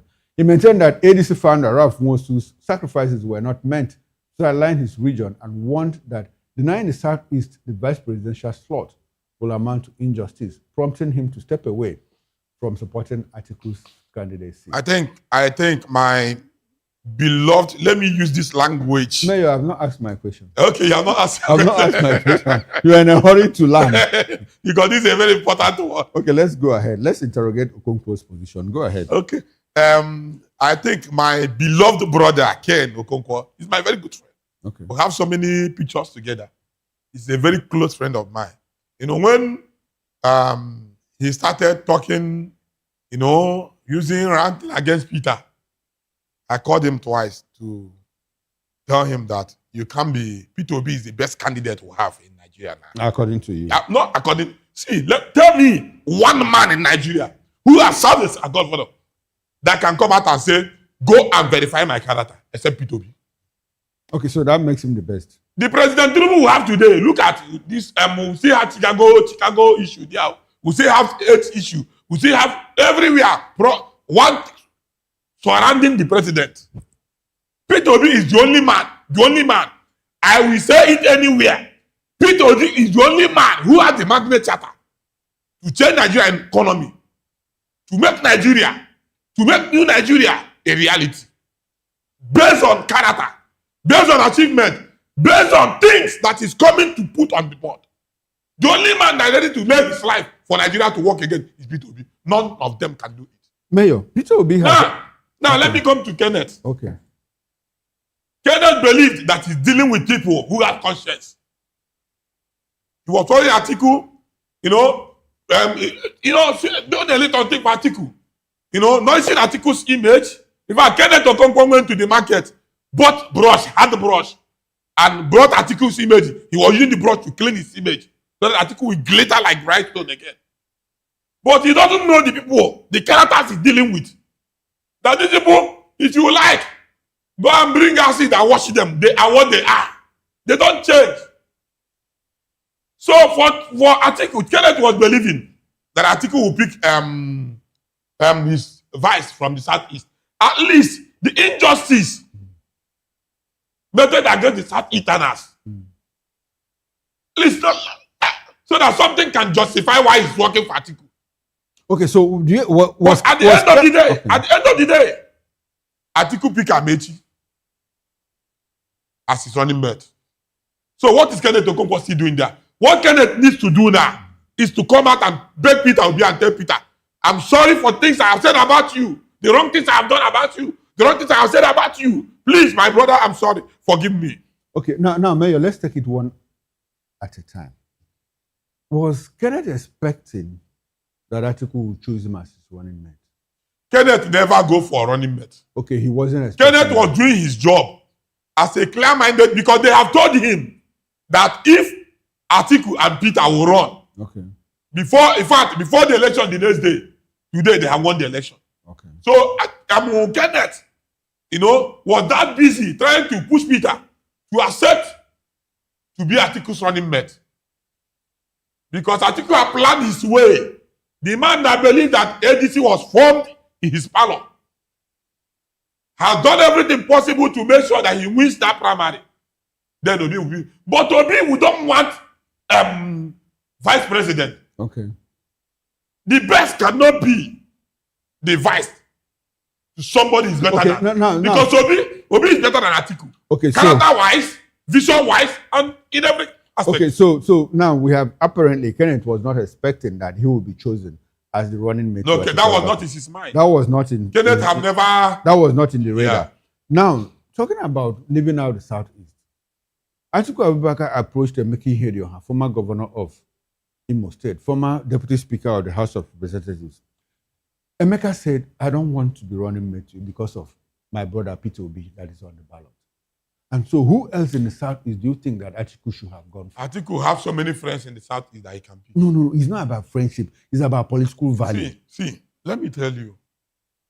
Before now, we don't know the value of Ahmed Dati in Nigerian politics. Okay. Immediately, Peter Obi brought him in. Everyone begin to love him. Okay. Before, Peter Obi, we don't know his popularity in the magnitude it is today. Until when they rejected him He now decided to contest for president. And from there, his popularity have skyrocketed. Now, Above you every politician in mentioned Nigeria. Dati Baba Ahmed, Yusuf Dati Baba Ahmed. Some people think that Obi lost the North because he didn't have a strong candidate as a running mate. Obi did not lose the North. Okay. They rigged the North. They them, did the job for Bola Ahmed Tinubu. Remember, Obi won Abuja. Obi won President Bola Ahmed Tinubu in his kitchen in Lagos. I will say it anywhere. If the president Bola Ahmed Tinubu is here eyeball to eyeball with me, I will tell him, President Oga, you lost 2023 election. Peter Obi was the man that won that election. Mayor, winning Lagos and Abuja does not translate to two-thirds of 36 states of the 25% of two-thirds of the 36 states of the federation.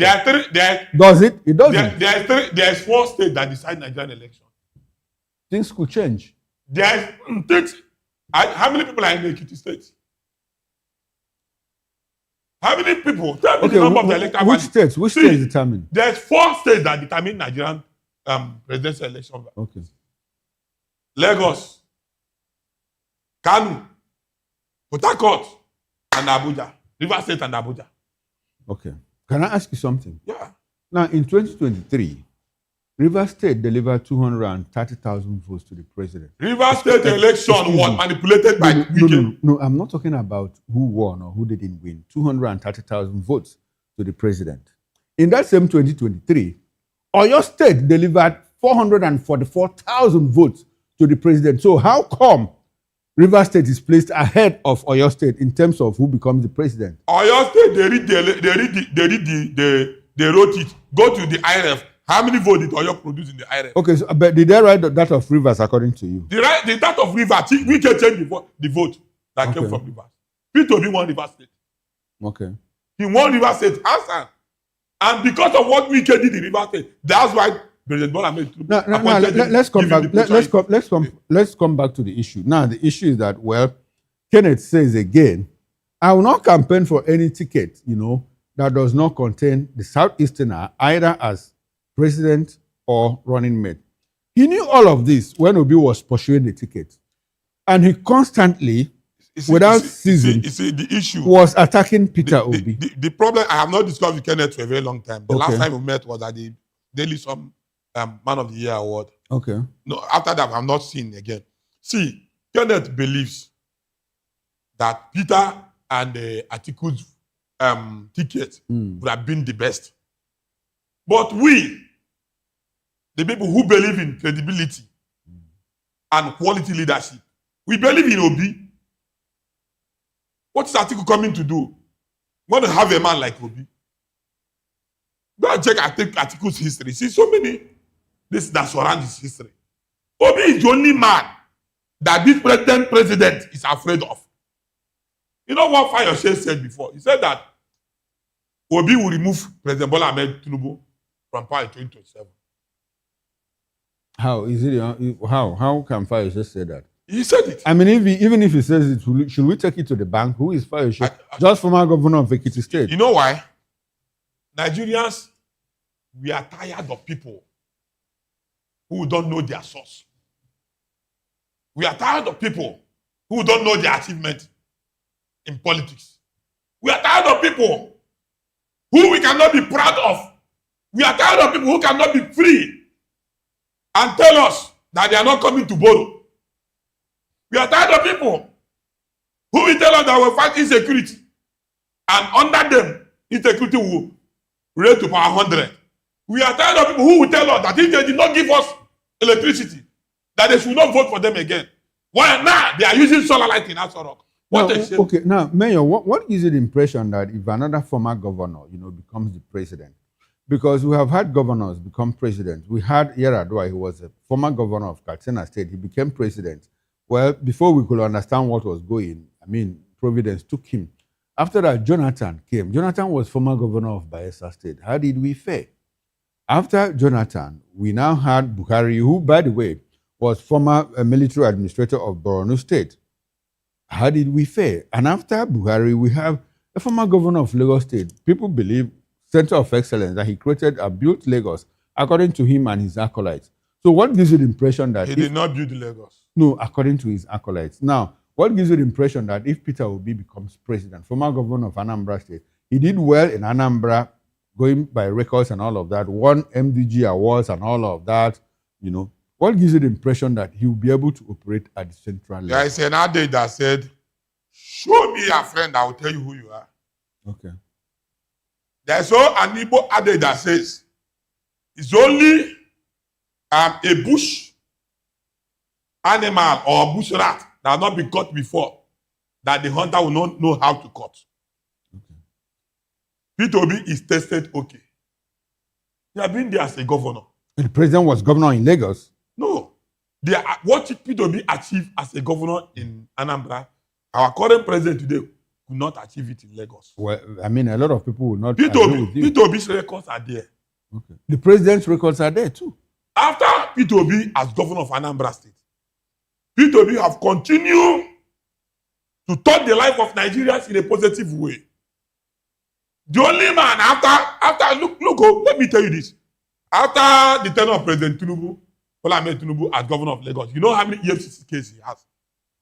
I don't know. We know how those cases No, I don't know. We know how those cases, the EFCC cases were closed. Peter Obi finished his tenure and invited EFCC. Come and verify me. Come and check. No governor have done it before in Nigeria. When I look at people like Dave Omea, them, those people supposed to be in prison. We'll talk about Dave Umar in a bit. We'll talk about him in a bit. You see what Soludo is doing today? We'll talk about that man supposed to be in prison.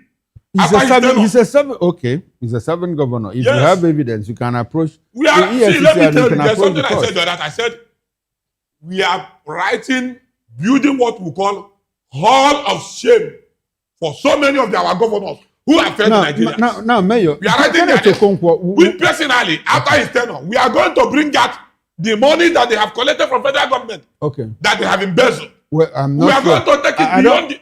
We are going to take all these cases beyond the shores of this country. I don't know the information that you have that you used to nail them in the court, but in all of this, the person and issue now is Kenneth Okonkwo, and he's been very critical of Peter Obi. Is there anything wrong, you know, in Kenneth criticizing Obi or putting him to test in terms of governance credentials?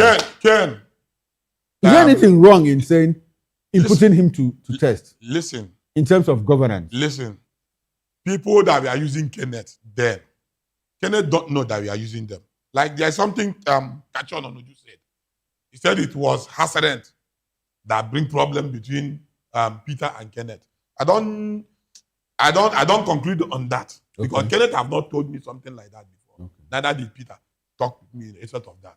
But what I believe is that Kenneth went too far in the accusation. He said Obi is a fraudster. He said a lot of things. Do you know if he has information? Listen, he doesn't have any Obi information. has sued him. No, they have sued him. Kenneth cannot defend himself in that case. I tell you the truth. No, yeah. Kenneth is a lawyer. Being a lawyer, being a lawyer, what of some of our judges today, I don't know former lawyers who become judges. And look at the kind of judgment they are giving in court today. No, but that case is in that case, Kenneth, listen, what happened in NDC was not as a result of Peter Obi's direct decision.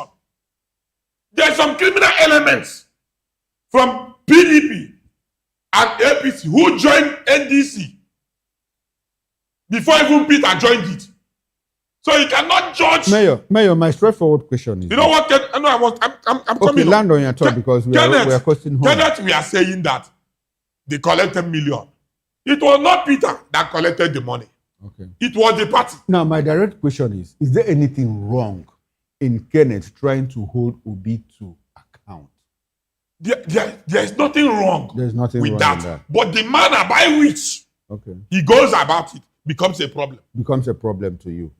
Okay, Obi has a problem too, and he has a problem. I disagree with Kenneth. Okay, now, there's something, as we talk about Kenneth, I would also like us to, the harshest critics of Peter Obi seem to come from the Southeast. Why is that so? They are being paid by the ruling party.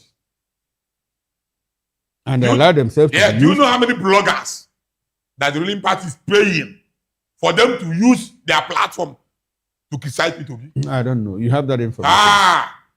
There are many bloggers that the leadership of this APC and federal government led by President Bola Ahmed Tinubu is paying for them to go use their platforms against P2B. I saw one in the internet. That was yesterday.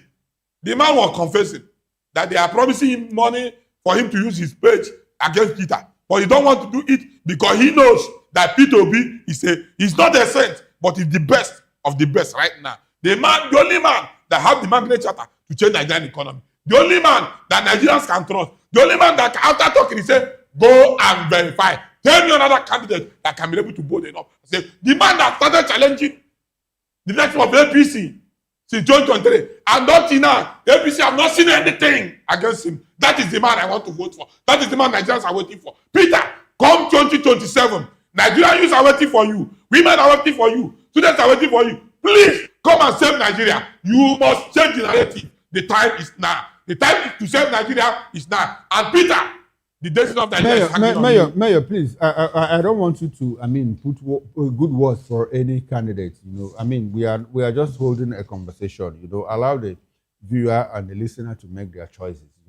I want us to go to the southeast where Dave Umahi, serving Minister of Works, says several major road projects in the southeast, first conceived during the colonial era but abandoned for decades, are now being executed under President Bola Tinubu's renewed hope agenda. While speaking in the Ebonyi State, Umahi highlighted the Calabar-Abuja Trans-Sahara Superhighway as a landmark project reviving long-forgotten infrastructure plans and boosting regional connectivity across the southeast, south-south, and parts of the north-central Nigeria. Umahi said construction is progressing steadily, with sections of the highway already dualized and concrete road technology enabling work to continue year-round, in and out of season. He described the project as an economic corridor that will enhance trade, agriculture, and cross-border links with Cameroon, adding that the scale and quality of projects underway will secure Tinubu overwhelming support in the southeast ahead of the 2027 elections. Mayor, Tinubu is rebuilding colonial-era roads abandoned in the southeast. Politics or infrastructure reality? Is Umahi playing politics or is there a reality? Umahi is playing politics. You don't see these roads in the southeast. When was the last time you visited the southeast? Every month I'm in the southeast. Every month? Every month. So you don't see these roads? What are they talking? Go to follow Enugu on nature. Is your word against the ministers? The worst, in fact, the worst minister that the southeast have ever produced is Dave Umahi. How? How so? See, let me tell you, it's like the Coastal Road. How many $1 billion? Have you gone there to go and verify what is going there? Work is in progress. Did you, as a journalist, have you visited there? Yes, I have. So what did you see? Well, I see work going on there. We are. I see work. We are. How many Section years? For 7 kilometers. Do you remember how much they are measuring it? Okay. But they didn't say it will terminate in the life of this administration. It's an ongoing project. See, when APC have lose power in 2027, the new government come in. That is when you know the level of criminality, the embezzlement that they have used all this to do. You think the Lagos-Calabar Coastal Highway is not a good thing for Nigeria in terms of infrastructure deployment? Don't worry. They say it's going to enhance we have trade. roads. They say it's going to enhance we have trade. roads in Nigeria. We have roads in Nigeria that just need to reduce because of they are there already. We don't need to go into the forest and put them in order first. Now, this particular road cuts through 9 states of the country. From Lagos. This road in the and next it terminates. 50, It's more like it empties into the Atlantic Ocean. Let me tell you, if care is not taken, this project, if APC lose election in 2027, that's when we will know the kind of worms that are in this project you are talking today. Mayor, I said something. You didn't listen. You didn't pay attention. Now, this road crisscrosses 9 states of the Federation from Lagos and empties into the Atlantic Ocean somewhere in Cross River State. Isn't that a good thing for Nigeria? They say it's going to enhance connectivity, boost trade across the states, 9 states of the Federation. Isn't that a good thing? What they presented to us was a good thing. Their intention was use it to embezzle money. have you seen some of these politicians who put signboard? They will draw the road. It will be fine. But when you go to that place, you will not see anything. This government is Yahoo government. Well, they are telling us things. They are obtaining Nigerians by things. Mayor, I would like for us to be mindful of our language. I mean, you cannot describe a government legitimately elected by the people as a Yahoo government. We all understand what is Yahoo? Scam. Obtaining by tricks. By tricks. Yeah. So how did they do that? Are you not aware? I'm not aware. That this government have continued to do so many things by tricks that Nigerians did not know anything of. Have you taken them to court and won the case? Who is the owner of the court? The CJN. The Chief Justice. Who appointed the Chief Justice? It doesn't matter. I ask you. No, it doesn't matter. Who appointed him? It doesn't matter. Who appointed him? It doesn't matter who appointed him. He's independent. He's not independent. First line charge. He's not independent. His money comes from the first line charge. You have not shown us. Revenue. You have not shown us. Account. You see, it's like, let me not go. You see what now they cannot ask the Nigerian judiciary. Where is the law? No, that's a separate case. It's a separate case. But why I said it? You said the CGN. They are not independent. But they should be. The Constitution guarantees.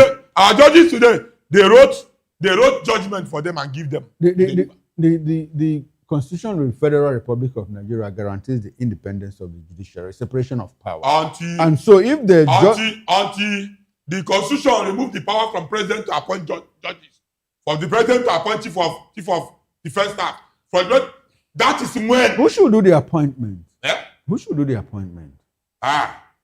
In United States of America, where we borrowed our presidential system of government from, the last time I checked, the president of the United States of America, POTUS, still appoints his COTUS, Justice of the Supreme Court of the United States. Thank you. And so, who else should do it in Nigeria? The process they go in United States to produce for the president to appoint people that have credible characters. Okay, you see what you are going through here? You are changing incredible character. Who determines what? I mean, these people, when they get appointed, they go through screening in the National Assembly. National Assembly need to go and take a bow. Is the president a member of the National Assembly? Shouldn't you hold the National Assembly responsible for not returning those? National Assembly you are talking about before president present anybody to National Assembly, he has something packaged for them. How do you know? Are we not in Nigeria? Are you living in the moon? Well, I'm here, but I don't get to know. We have friends in the National Assembly too. Okay, your friends told you. Yes, we have friends in the National Assembly. Can they serve as witnesses to you in court? Tell me a National Assembly that is independent, and every time the president wants to borrow money, without discussion. This is the worst National Assembly I have ever seen. This is the worst Senate I have ever seen. When you said it without discussions, these things pass through stages: first reading, second reading, committee stage, committee of the whole house, and all of that. The people in that place, they are just hallelujah boys to the president. Mayor, we are out of time. Can we have a concluding thought on probably the issues that we talked about? Briefly, 1 minute. We are out of time. Kenneth, my brother. Okay. I thank God that he are waking up from his dream, because he believes that power must go to Southeast, whether through a vice president or through a candidate. And today, we have someone like P2B who is contesting under NDC.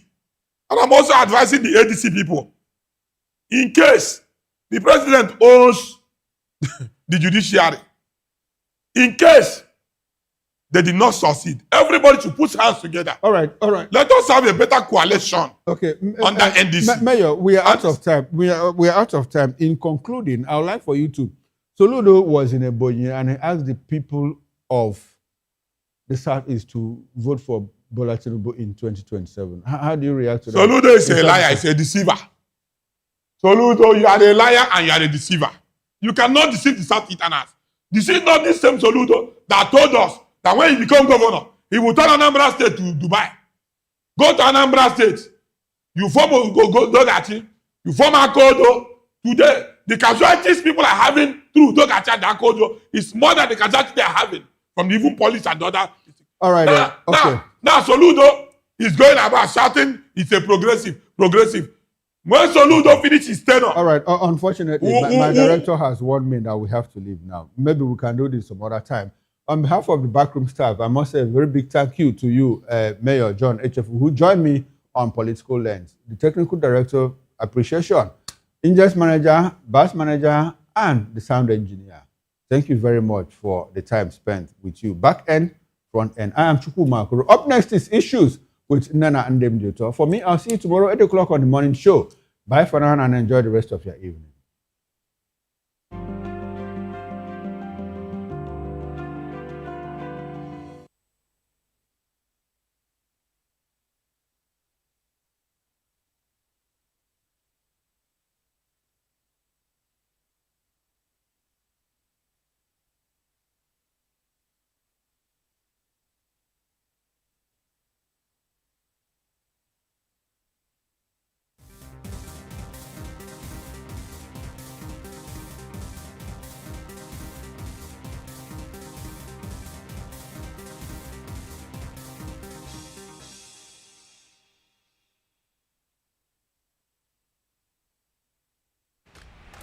Yes, obviously everybody knows the game is beautiful and that's why I love sports.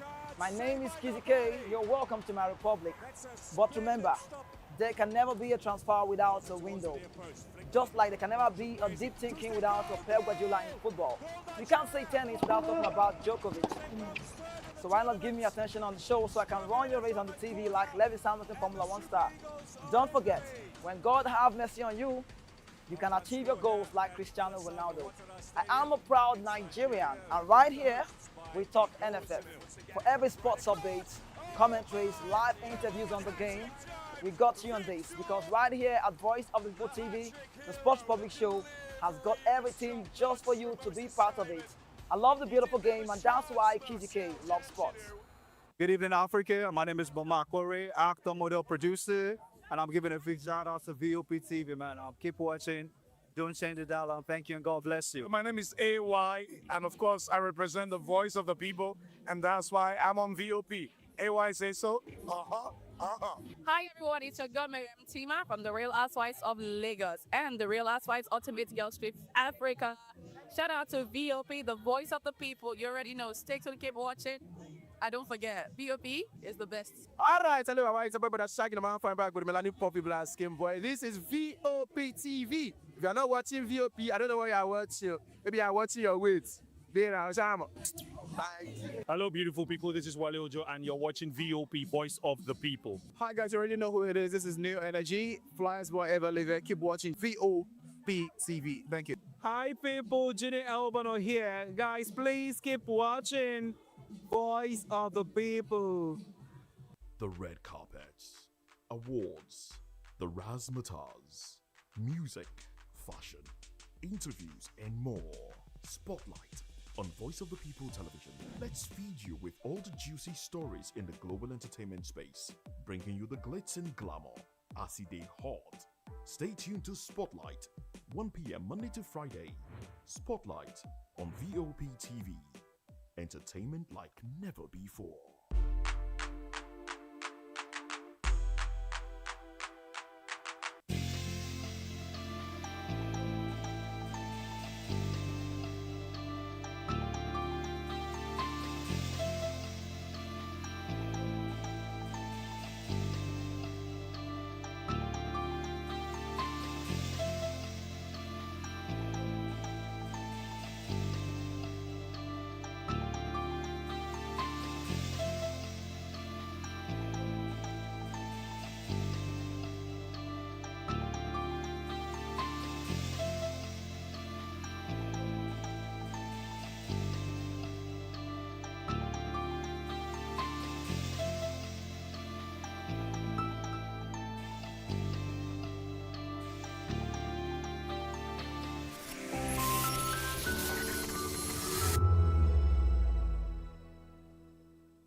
From the views on the street, we go to bed empty hunger, to the blaring horns of a hustling city, the loudest voices of the common man got a medium to be heard. This particular administration, they were coming unprepared. It's not a bad thing to renovate the president's lawn. Through top-notch programming, unbiased reportage of news, sports, business, entertainment, and cultural documentaries.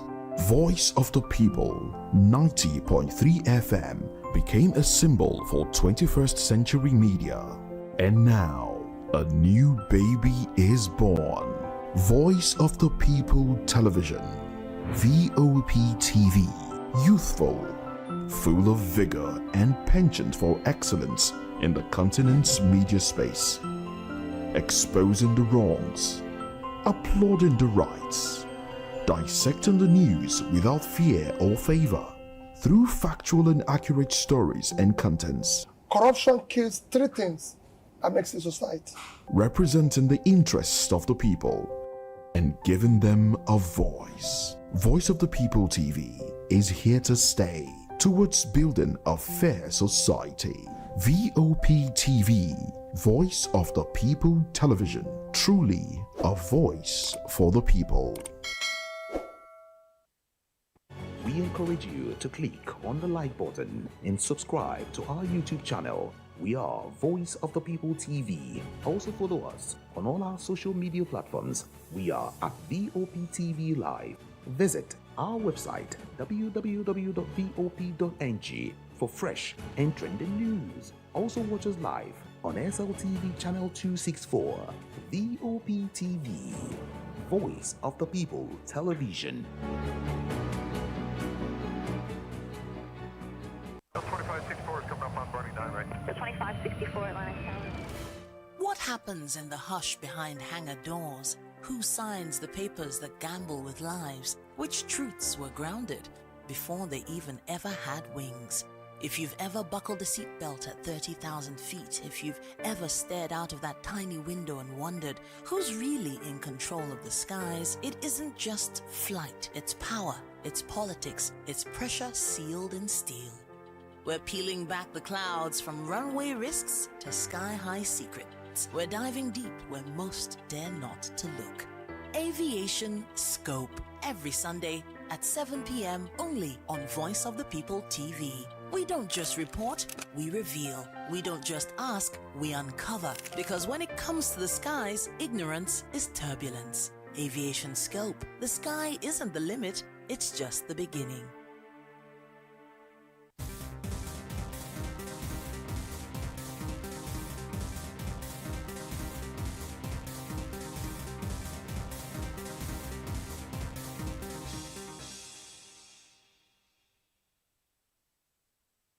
On Edgy Dialogue, we bring you fresh ideas and conversations, shaping the future of learning in Nigeria and beyond.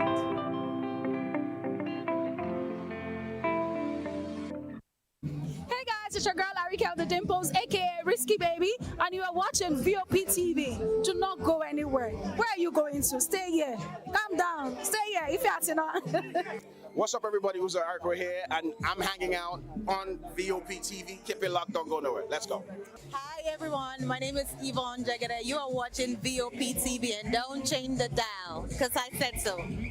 Who's happy to post? I mean, who's happy the most? Because when shit goes south, y'all be happy to ghost. When you make a wrong move, they be happy to roast. But be careful when you win, who's not happy to toast. I am VJ Adams, and you rock with VOP TV. Don't move. Hi, people.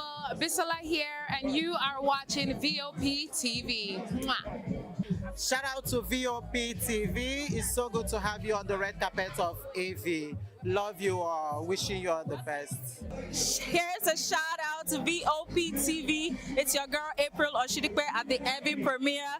You know what it is. Hi everyone, my name is Linda Ejiofor Suleiman, and I'm live at the EV premiere. Keep watching VOP TV. I want to say hello to my Italian friends. I want to say them that Nigeria is the best country in the world, and I'm so happy to be here. Thank you so much. Hi guys, my name is Tomowatsebe. I'm an actor, and you guys are live on VOP TV. Keep it locked, because I said so. Ladies and gentlemen, boys and girls, this is your girl Folu Storms out here, and this is a big shout out to VOP TV. Hi guys, my name is Charles Bourne. My name is Lydia Lawrence.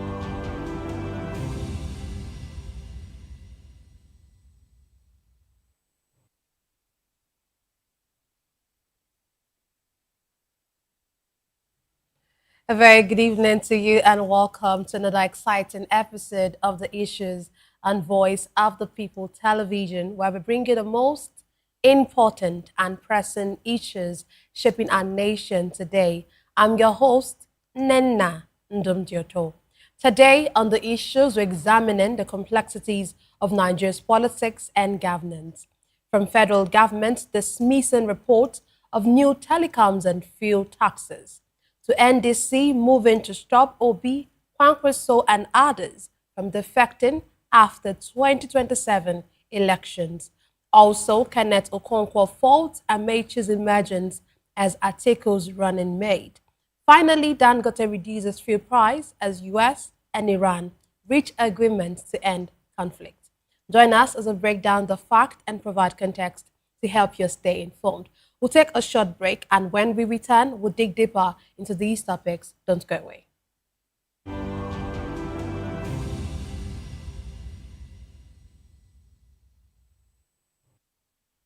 Glad to have you back.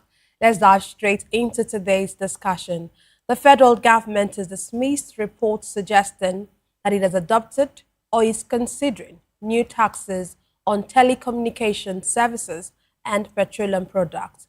The clarification followed reports by IMF that Nigeria may need to extend VAT to fuel products and introduce excise duties on telecommunication services to raise revenue, fund development, and social spending. The government pointed out that the report misrepresented the content of the IMF report and did not reflect its policy direction. It further stated that the reports are not factual and should be disregarded. Today, I'm delighted to be joined by two esteemed guests. Here in the studio, we have Dr. Peter Anosike. Anosike is a philosopher, a development economist, and best-selling author. He's also an erudite commentator on economy, finance, politics, and power. He's also the author of the most talked about book titled Abuse of Power, How Democracy Turned into Tyranny of the Few. Glad to have you join us, sir. There's always this smile that comes when I want to read this your title. Title of this your book. You know, there's always this, you know, you just look like government is abusing power. Yeah, as if you were, of course, they've been abusing power and are still abusing power. But the abuse of power that we're experiencing now looks like you were a prophet, because it looks like what we are seeing now is much worse than what it used to be. But of course, it's good that you've written this book, and that is what everybody should really get to read. Also joining us virtually, we have Christian Lekia. He is a social justice crusader and also a peace and public safety advocate. He's also a public affairs analyst. Glad to have you join us. Okay, he's going to get to join us later on. Oh, sorry, I didn't know you were here already. Glad to have you join us, sir. Thank you. Good evening. Good evening. Okay, let me start with you. Government says the reports of new telecom or fuel taxes should be disregarded. Do you believe the government, and should Nigerians really believe what the federal government tells us in terms of taxes, actually coming from, you know, the precedent, our antecedents rather, that we've seen, where we, you know, it looks like Nigerians have been taxed on every and anything? Well, to be very candid, the report, our assumptions and fears are born out of the report of the IMF. And you cannot say Nigeria can ignore the IMF at this point. If the denial by the federal may not be on 2027 January because of the level of hardship in the country, should there be any increase, any further tax, you know, it will lead to a complete loss of confidence in the government of the day. So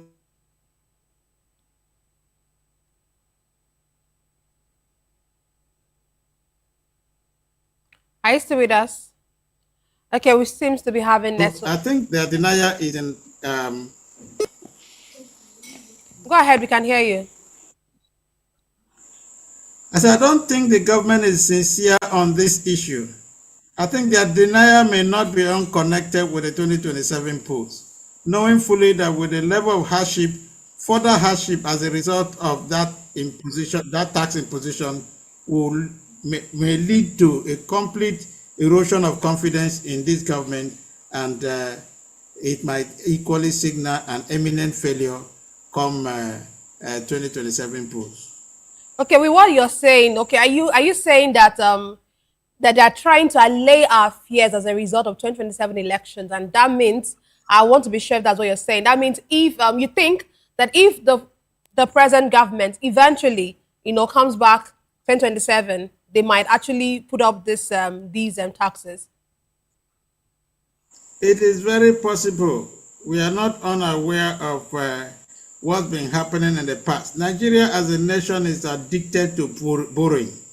We don't seem to have a clear-cut economic solution to our problem. And if we must continue to borrow, we must please the borrowing institution, and in this case, the IMF. So if there are indicators currently that shows that